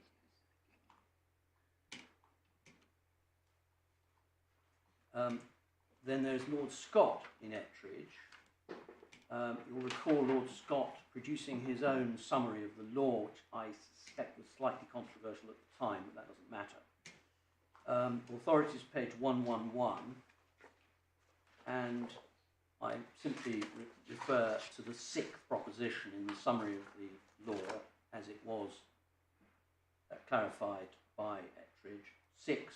If there are any facts known to the bank which increase the inherent risk that the wife's consent to the transaction may have been procured by the husband's undue influence or misrepresentation, it may be necessary for the bank to be satisfied that the wife has received advice about the transaction from a solicitor independent of the husband before the bank can reasonably rely on the wife's apparent consent. So again, an existing judicial indication that my test is within the mainstream of thinking, as it were, then there's reference in O'Brien to the classic doctrine of notice. Without going into this, no doubt academics, better than I ever could, would articulate how this modern notion of constructive notice is not the traditional notion of constructive notice. Nevertheless, Sorry, where are you? well, I'm doing my best to hurry. Which page? So, Lord Brown Wilkinson, O'Brien, Authorities, page 16. 16, thank you. Another famous passage. Yeah.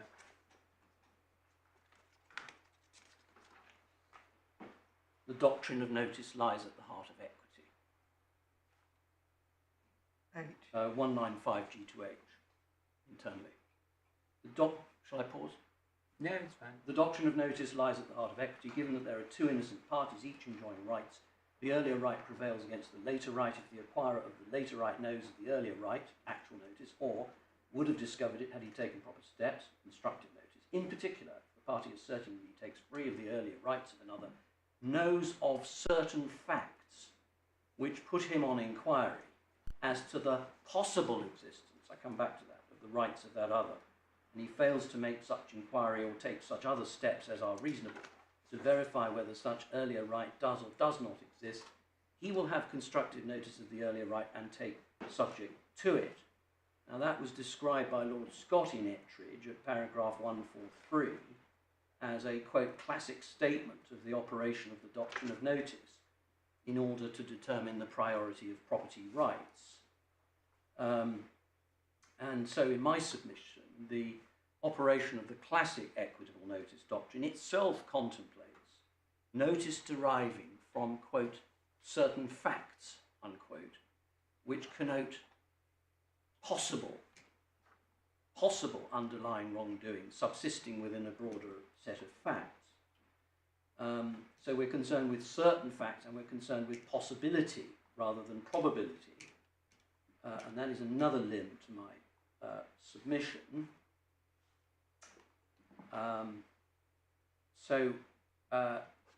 In my submission, the mere possibility of undue influence was always intended by the House in O'Brien to place the lender on inquiry. Bundle page 18, internally 197C to D, O'Brien, my view is that the risk of Class 2B undue influence or misrepresentation is sufficient to put the creditor on inquiry. But my statement accords with the principles of notice if the known facts are such as to indicate the possibility of an adverse claim that is sufficient to put a third party on inquiry. So this is an area where the court is imposing retrospectively its own standard of knowledge on the actual participant, namely the banking official, and retrospectively equipping him with a set of spectacles that search for possibility rather than probability. And the 39,500 element here gave rise, in my submission, to a possibility of undue influence. Now, I can't attack the exercise of evaluation below, but I repeat, I attack the test. And my test contains within it recognition that a bank will be placed on inquiry by the possibility of an adverse claim, to use Lord Brown Wilkinson's language. Let alone the policy factors that we've discussed, such as the notion that mortgage lenders have to protect themselves and can easily, more to the point, easily protect themselves. Therefore, the ease with which the on-inquiry test is satisfied itself reflects how easy it is for the bank to protect itself, which itself reflects clearly from the language used by their lordships in Ettridge, the formula that the House of Lords was gifting, as it were, to the banking industry, which was essentially, all you have to do is do this and these cases won't arise. And as I said earlier, being placed on inquiry, whilst it might feel punitive for this bank at this stage, having had to quarrel about this at 3 levels of the system, but being placed on inquiry is not actually intended to be a punitive sanction. It's actually intended, as is clear from Ettridge, to be an encouragement for banks. Take the protective steps in Ettridge, and that will be done in your best interests. And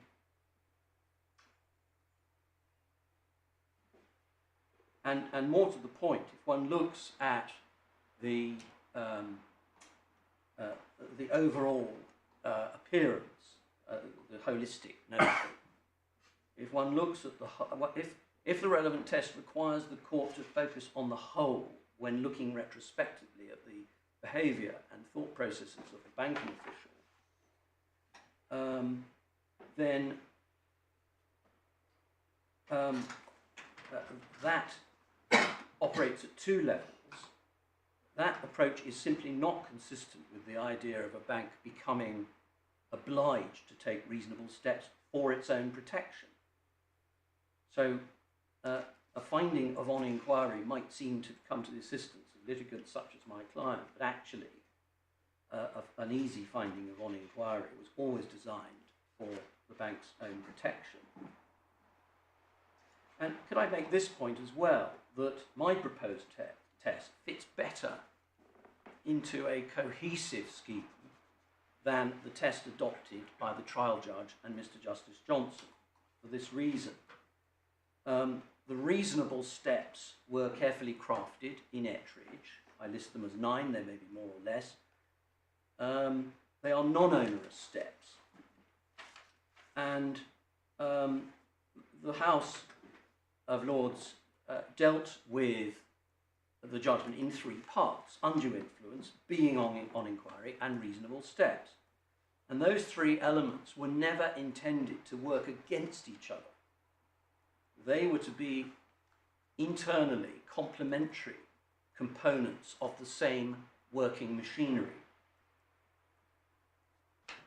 So the on inquiry test, the second limb of that new machinery, could not have been intended to be a working part of the machinery that would act as a clog on the need for reasonable steps. And the higher test adopted by the judges below sets the on inquiry test at a level that actually stymies and acts as a clog on the third element of the machinery, namely reasonable steps, because it becomes harder to require a bank to adopt those reasonable steps. Well, can I suggest another way? You say harder to adopt, but actually perhaps more difficult for the bank to know whether to adopt. So if you look at a holistic approach, how are you to assess that? How is the bank to assess that? My proposed test answers that very simply. Is there a not insignificant part of the advance that is for the benefit of husband rather than wife? Therefore, is that a surety element? Answer, yes. Is the relationship, at least apparently, non-commercial? That's still an element. So you have the surety element, the non-commercial element. Those are the 2 established parts of the Ettridge test. And the answer is simple. I think we're And I slightly haven't going actually round done in- much violence to it. We're slightly going round in circles. We are, probably. But I would say this, I haven't done or attempted to do much violence to the Ettridge test. I've simply tweaked it. I mean, if you're right, it's an obvious consequence of the Ettridge test, and if you're wrong, it's not really. Could I make this point, which it's a sort of moral answer to the conundrum, which is not available in this case, but could be available in other cases. So if there is a fear, which actually might explain some of your Lordship's questions, if there is an appreciable fear that acceding to the proposition in this appeal would impose an excessively onerous burden on banks, then banks in this position do have it open to them to say, all right, well,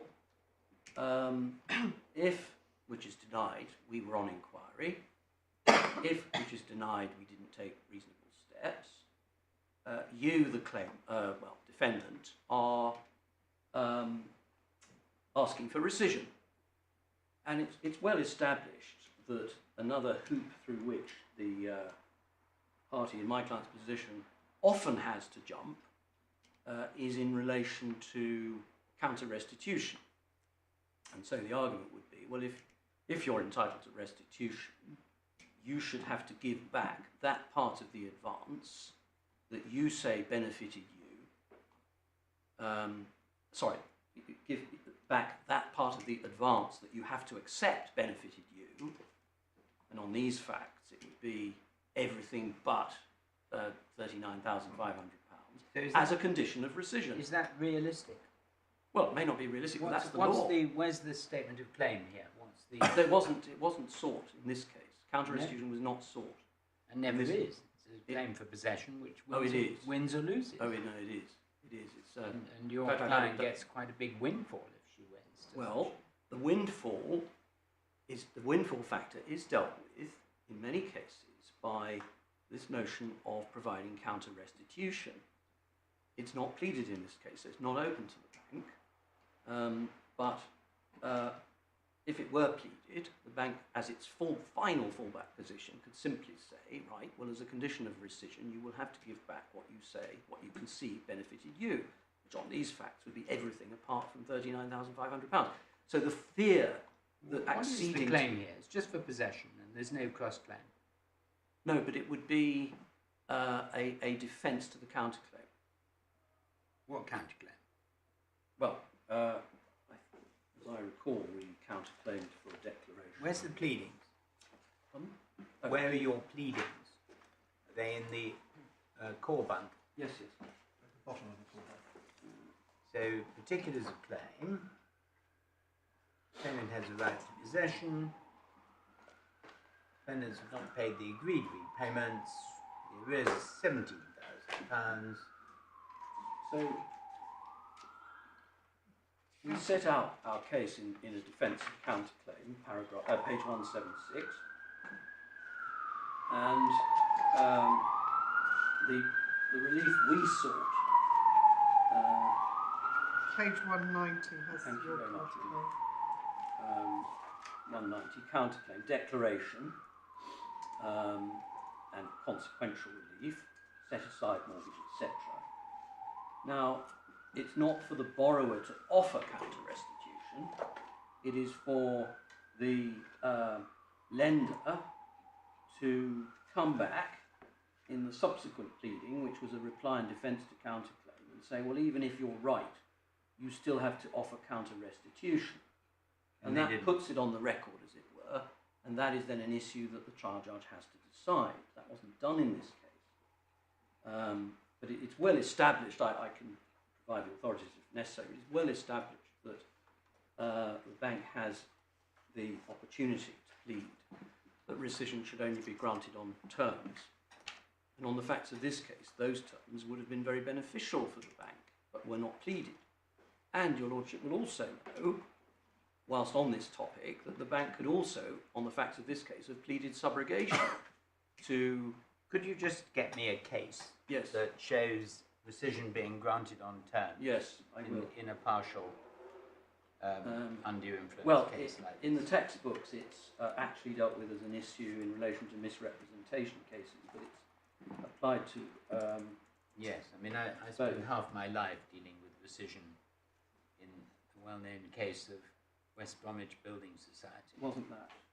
I've only had it recently. And I did argue that in 1990. Dunbar Bank and Nadim, that's what I was trying to think of.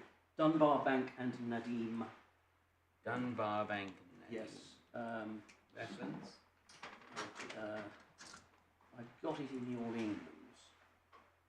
I can't at the moment. It was decided in June 1998 by this court.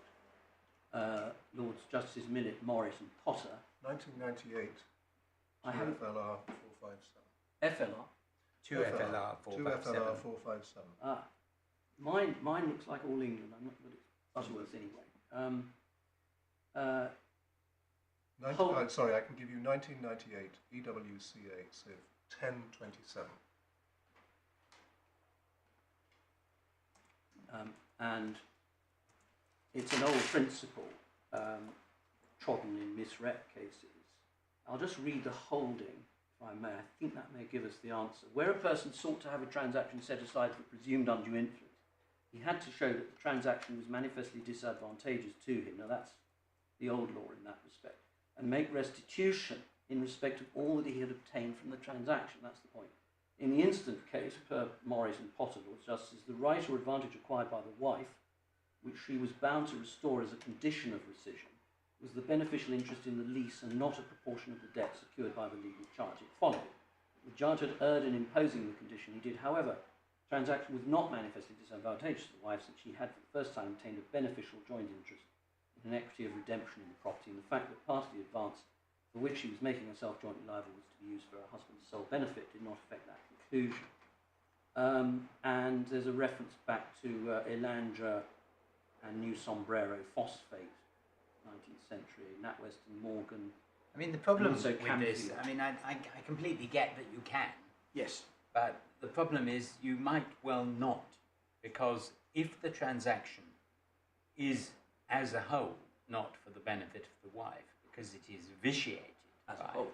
this, then, I mean, in this case, would it be fair to say that the wife is liable to repay 200,000 for the remortgage plus 140,000 for what paid off Mrs. Bishop? May not. One would say perhaps not. So it's not a simple case of saying in every case you'll get counter restitution, because you may or may not. Well, I won't put it that high. Hugely complicated. But it's available. But your point would be that in a case where, for example, it was plainly obvious that apart from the 40,000, your client lived high off the back of the rest of the loan, Yep. equity wouldn't stand by and penalise the bank for the whole sum. Exactly. But this case may be in a different category, and no doubt had that claim been pleaded by Ms. Harker, then you would have come back strong Yes. along the lines that it wasn't that sort of a case. But it's an answer to Penalty point. it's an answer to the question, well, aren't we, you know, if this appeal is allowed, are we imposing too much on banks? And the answer is no. And they have another angle as well, which is subrogation. Not pleaded in this case, but where you have a series of mortgages, the subsequent redemption places the subsequent mortgagee in the shoes, if it so desires, to be in the shoes of the mortgagee that it redeems. That's a well-established topic in the law of restitution, and so it isn't all plain sailing for someone in my client's position, as a matter of principle, to establish that the bank is on inquiry. Okay, well, this goes beyond the bounds of the skeleton arguments. Well, I'm answering. No, trying to. I'm not criticising, Mr. Appellant. I'm just moving you on a little. May I just see if there is other material that I haven't yet mentioned, please? You may. So we've dealt with cohesive scheme.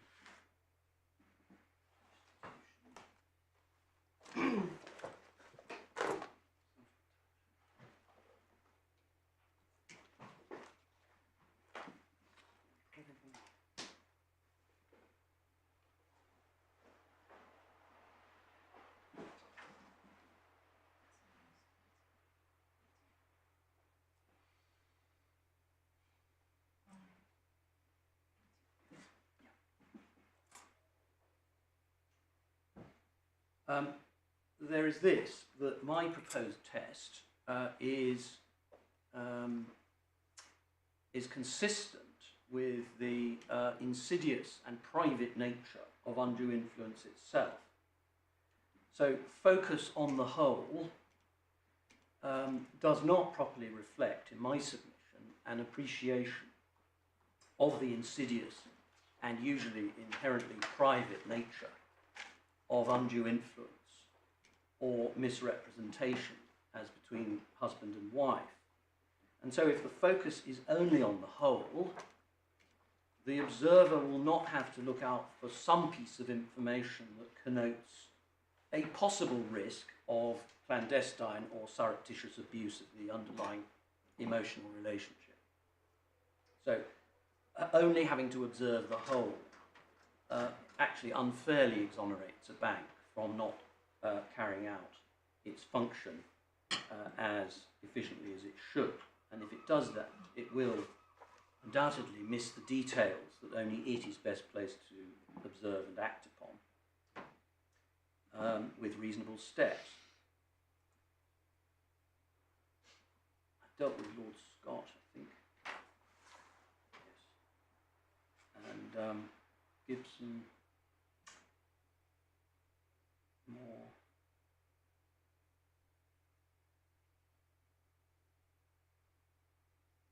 Well, you'll get a reply, Mr.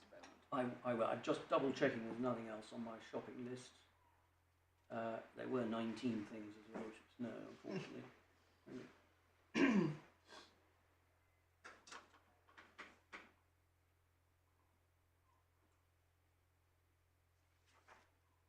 I think I'm more or less there. Great.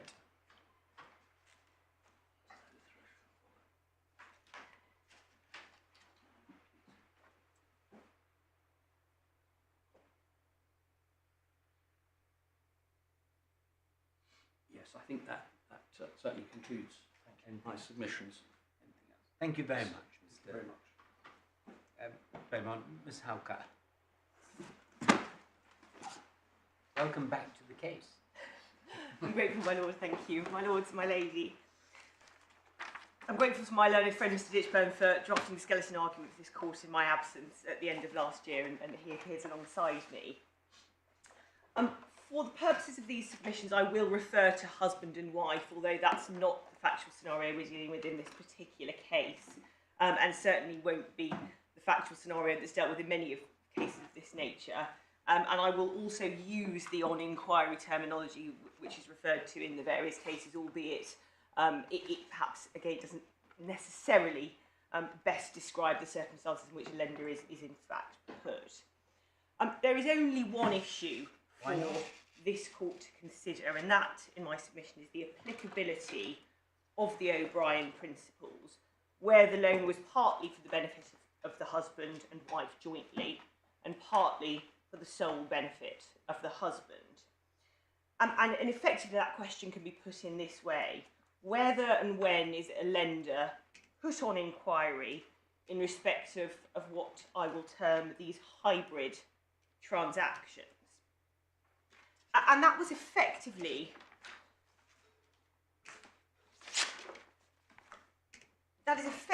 reformulating what the court was originally considering in Barclays Bank and O'Brien, because the question that the court was asking in Barclays Bank and O'Brien, which is set out by Lord Brown Wilkinson at page 16 of the authorities bundle, at G, Lord Brown Wilkinson states the key to the problem is to identify the circumstances in which the creditor will be taken to have had notice of the wife's equity to set aside the transaction. And effectively what we have by way of the authorities are the two extreme positions being dealt with quite clearly. And what's very clear from the Barclays Bank and O'Brien authority and from the Ettridge authority is that in a surety transaction, a lender is put on inquiry. What we have at the other end of the spectrum, from CIBC and PID, is that in a joint lending case, a lender is not put on inquiry.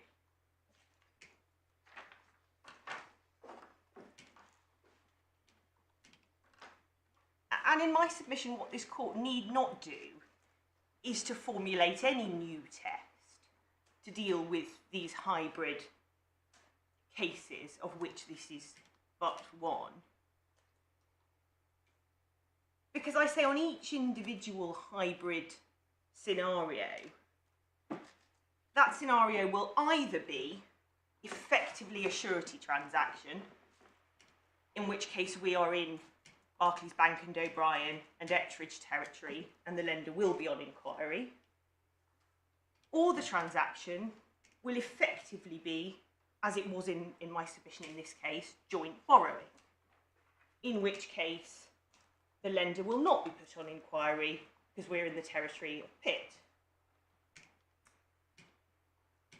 Neither myself nor my learned friend seeks to contend that, say, a lender is put on inquiry in every single transaction where there is some lending which is for the benefit of the husband alone. Even my learned friend on his test that he proposes accepts that where that lending is trivial, the lender wouldn't be put on inquiry.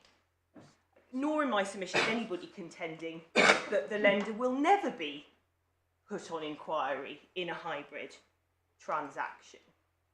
But the finding of the trial judge in this case, at first instance, was that it's effectively a matter of fact and degree as to whether each individual transaction is a surety transaction or is effectively simply joint borrowing.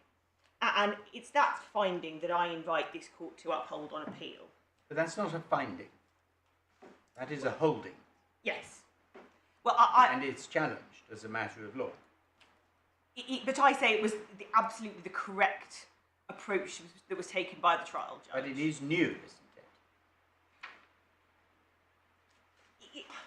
I don't say it is new, no, because I say that what we have are, as I've said, authorities at both ends of the spectrum. Authorities that say, in respect of a surety transaction, here's what you do.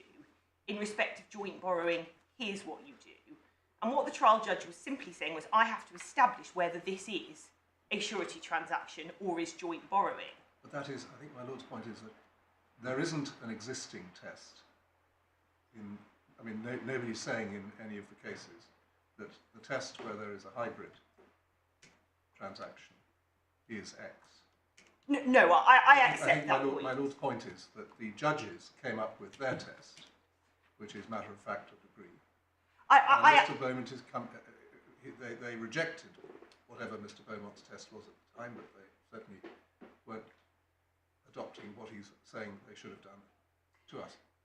And I think the different way that my learned friend and I are looking at it is this. My learned friend is almost looking at this as being a third category of transaction, a hybrid transaction, and saying, I invite this court to formulate a test that applies to a hybrid transaction. What I am saying is that there ought not to be a separate test for a hybrid transaction, because there are already existing tests for a surety transaction and for a joint borrowing transaction. You're saying that in one case, the courts have set up one basket. In a different sort of case, the courts have set up another basket, and the judges who are dealing with cases which didn't fall within either of those categories, namely 100% one thing or 100% another thing, should put the case that they're deciding, the hybrid case, into one basket or another. You're saying there shouldn't be a third basket.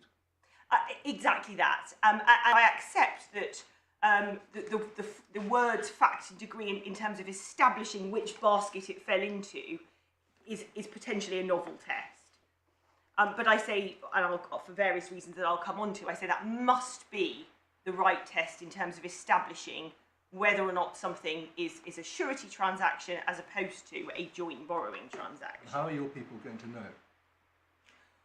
Well, as I said, I say it's a matter of fact and degree. One of the points that I intend to make is that perhaps the reason that this issue hasn't come before the court in all of the years since Ettridge is that lenders have properly, over the years, been able to identify those sort of transactions which are plainly on the face of them surety transactions, as opposed to those which are plainly on the face of them joint borrowing transactions. And because they've been doing that job well and applying the Ettridge guidelines where they're dealing with surety transactions, this is not an issue which a higher court has had to deal with until now. Could be there's not much legal aid.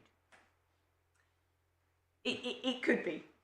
But certainly my suggestion would be that it may well be that lenders are effective at identifying. I don't understand why you say there isn't a separate test for a hybrid transaction when you say that you seek to uphold the judge who says that where you have a transaction that is a surety transaction, you are put on notice. Where you have a transaction that is a joint borrowing transaction, you're not put on notice. And where you have a transaction that is a hybrid transaction, you need to determine as a matter of fact and degree whether it is properly to be regarded as one or the other. Yes. And that is at least not something that I find spelled out in paragraphs 44 to 50 of Lord Nicholls' judgment. No, indeed. So it is new, right? Yes, I accept that it's new, but I suppose the point I'm trying to make is that there is not in my submission a third test that is different. Well, that is a test. It's a test in order to determine which category your individual case falls into. I.e., is it a surety transaction or is it a joint lending transaction? But it's not one or the other. It's both. That's the premise on which we're having this discussion. Yeah, I agree, but I suppose my submission is this, that there ought not to be three tests. What one does in a surety transaction, i.e. apply the Ettridge guidelines. The Pitt scenario, joint lending, don't need to do anything out of the ordinary. And then a third But test. you're just mixing up. I mean, obviously somebody's got to win. So there are two outcomes, leaving aside the ramifications of more complex defences for a bank. But there are two outcomes. But that's not to say that there shouldn't be a bespoke test for a situation that can't be all that uncommon. And I think perhaps it's a question of semantics, because I'm not disagreeing that the appropriate test to apply to these hybrid transactions is a question of fact and degree. Yep. But I say that applying the fact and degree is in order to determine, is this akin to a surety transaction, in which case we apply Ettridge and we have to jump through the 9 steps that my learned friend sets out, or is this akin to joint borrowing in Pitt, in which case we don't? And that's where the test is relevant, and there is a test in terms of determining which of those it's closer to and which existing test therefore applies. Yes, I mean, you use the on its face holistic approach, and you say this is really, our case is really a joint borrowing, but it has a bit of surety about it. Looking at it as a matter of fact and degree, it looks to us like a joint borrowing case. We, the bank, have imposed the condition of paying off debts. The debts are minor. There we are. And he says, no, the test is very simple. If there is any non-trivial surety element, you apply Ettridge. You apply the Ettridge protocol. I like the expression, I'm afraid. And that's a gulf between you. Yes. And, you have to persuade us, as it seems to me, that the on its face holistic approach, namely look at the transaction as a whole, is something that survived Ettridge, because Mr. Beaumont has told us it doesn't. And it may have been the law in O'Brien, but it's not the law now. There's 2 points I think arising out of that, and what I will do in a moment is take the court through the authorities and why I say that does survive Ettridge. But I also say there's a flaw in my learned friend's rationale in that respect, because effectively he says what this court shouldn't do is look at the transaction as a whole, but should look at it in separate parts. And if there is any non-trivial part that is for the benefit of either husband or wife only, then the lender is on inquiry. But if the lender is not looking at the transaction as a whole and is looking at it in separate contingent parts, how can it even establish if the individual part it's looking at is trivial or not? But I think it may be Mr. Beaumont was saying this, and I was trying to check this with him, but it's not saying that you don't look at the transaction as a whole, it's that you don't only look at the transaction as a whole, seems to me to be the real point. Well, that's I certainly didn't understand that to be the point my learned friend's taking, and it may be therefore that Yes, your I mean, lordship... that to my mind is the point that you're needing to help with But I mean, it's not right. I mean, not quite fair to Mr. Beaumont to say that's the flaw, because he accepts that non-trivial means comparing the surety element Yes. with the whole. And so whether that comes in at stage 1 or stage 2 doesn't really matter. I mean, he accepts that is the approach. And, you know, I see things fairly clearly sometimes. It seems to me there is a clear debate between you. And what you need to do is to show us why the judgments in O'Brien, but actually primarily Attridge, show that you're right. I'll take the court through the authorities in that case, or at least I'll start to do so. And the starting point is the paragraph in O'Brien that we have already looked at in some detail, but I think it's important to go back to. Well, I agree it's important to go back, so don't feel constrained by going back over what he's looked at, because this is not easy, actually, Ms. Hulker. I'm grateful. Can I take the court, please, to page 17 of the authorities bundle? Yes. And first of all, I want to look at paragraph A at the top of the page. Because I say this is part of the rationale of Lord Graham Wilkinson in O'Brien. Therefore, where a wife has agreed to stand surety for her husband's debts as a result of undue influence or misrepresentation, the creditor will take, subject to the wife's equity, to set aside the transaction if the circumstances are such as to put the creditor on inquiry as to the circumstances in which she agreed to stand surety. And that was effectively what the court was seeking to establish, is in what circumstances is the creditor put on inquiry. And the answer was given at the paragraph between D and E. Therefore, in my judgment, a creditor is put on inquiry when a wife offers to stand surety for her husband's debts by the combination of two factors. Firstly, the transaction is on its face not to the financial advantage of the wife.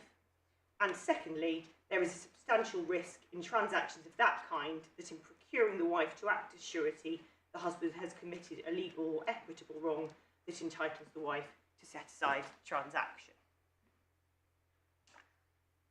That was the test as determined in Barclays Bank and O'Brien. And it was effectively a two-pronged rationale behind.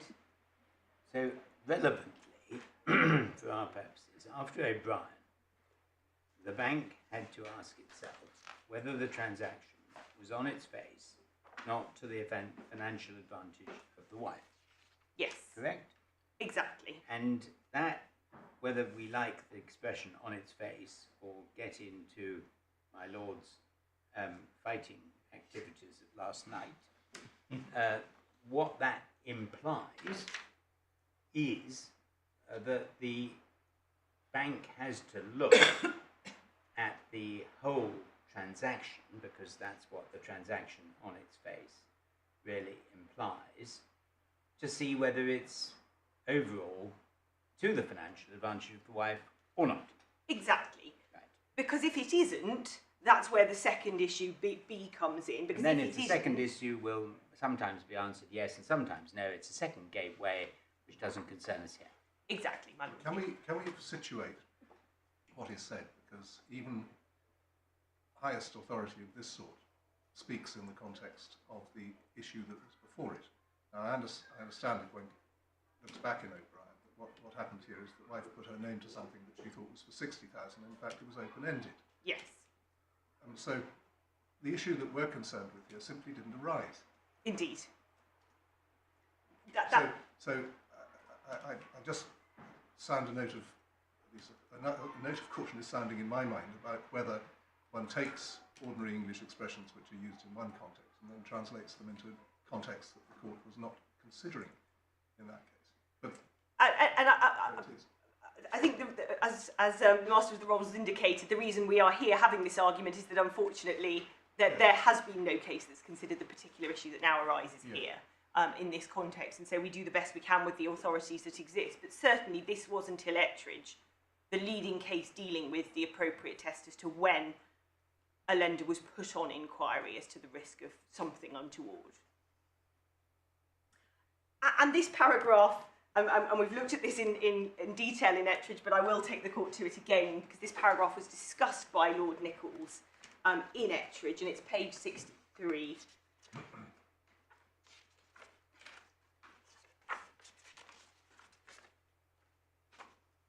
It was page 64, but I actually invite the court to look at page 63 to start with. Because effectively what Lord Nichols did states at D, O'Brien has introduced into the law the concept that in certain circumstances a party to a contract may lose the benefit of his contract entered into in good faith if he ought to have known that the other's concurrence had been procured by the misconduct of the third party. And I focus there on the words ought to have known, because one mustn't forget the underlying rationale behind all of this is to identify situations in which, I can call them these, there are red flags that ought to have put the lender on notice that something untoward was happening. And then if I can invite the court to turn over to page 64, which is what we've looked at in great detail. But it's here that I differ somewhat in the submissions to my learned friend, because my learned friend suggests that Ettridge was in some way reforming the test in Barclays Bank and O'Brien and was surprising. I suggest that it did nothing of the sort, and all that it did was to clarify the circumstances arising out of Barclays Bank and O'Brien. And it reads as follows. In O'Brien, the House considered the circumstances in which a bank or other creditor is put on inquiry. Strictly, this is a misnomer, and this is the point I made earlier. The House set a low level for the threshold which must be crossed before a bank is put on inquiry. For practical reasons, the level is so much lower than required to satisfy a court, failing contrary evidence that the court may infer a transaction was procured by undue influence. There's then the quote of the test of Lord Brown, Wilkinson and O'Brien. And then, in my view, this passage read in context is to be taken to mean, quite simply, that a bank is put on inquiry whenever a wife offers to stand surety for her husband's debts. That's against you. Well, I say it's not, and I'll come on to set out the reasons why I say it's not. But first of all, my first point arising out of this is that it wasn't a reformulation in any way of the test in O'Brien. It was simply a clarification that what was meant in O'Brien, or the upshot of O'Brien, was that in a surety transaction, the lender is on inquiry.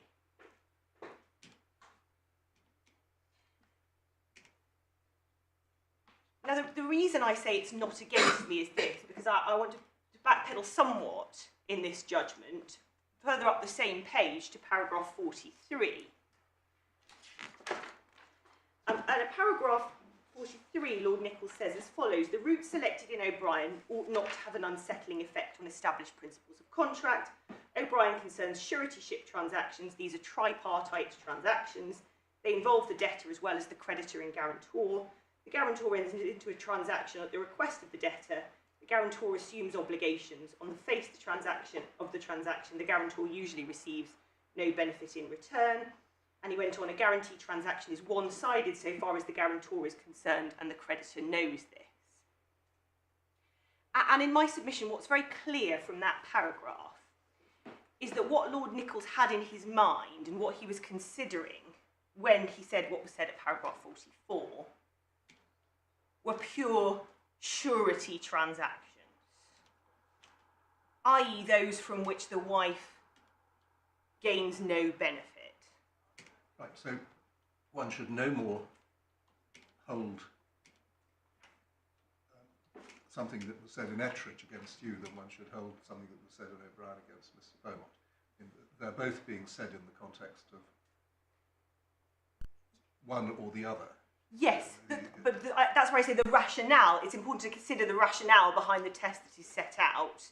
And so what's said about the rationale can be helpful. But one should be cautious about treating individual phrases or words as if they give you the answer. Exactly that. And in my submission, when one reads paragraph 44 in the context of paragraph 43, it's very clear that Lord Nichols was not envisaging the sort of situation we are talking about now. Lord Nichols was envisaging a pure surety transaction in which a wife is effectively putting up her equity in a home as surety for her husband or her husband's company's debts. Well, we have to be a bit cautious about that because of the 8 factual cases considered, the ones that were upheld or let through to trial weren't all in that pure. No, and I will come on to Category. deal with Okay. the UCB in more. Well, I'm making a slightly broader point here. And indeed, your own case is not that this principle only applies in a pure. No, it certainly isn't. But I say that it's very clear from the rationale at 43 that that appears to be what was in Lord Nichols' mind when he made his statement to paragraph 44, that Barclays Bank and O'Brien was to be read as meaning that whenever a wife stood surety for her husband's debts, the lender was put on inquiry.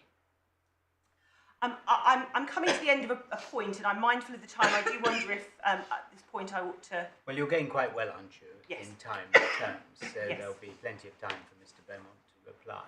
So we'll break there and resume at 2 o'clock. Court rise, evening.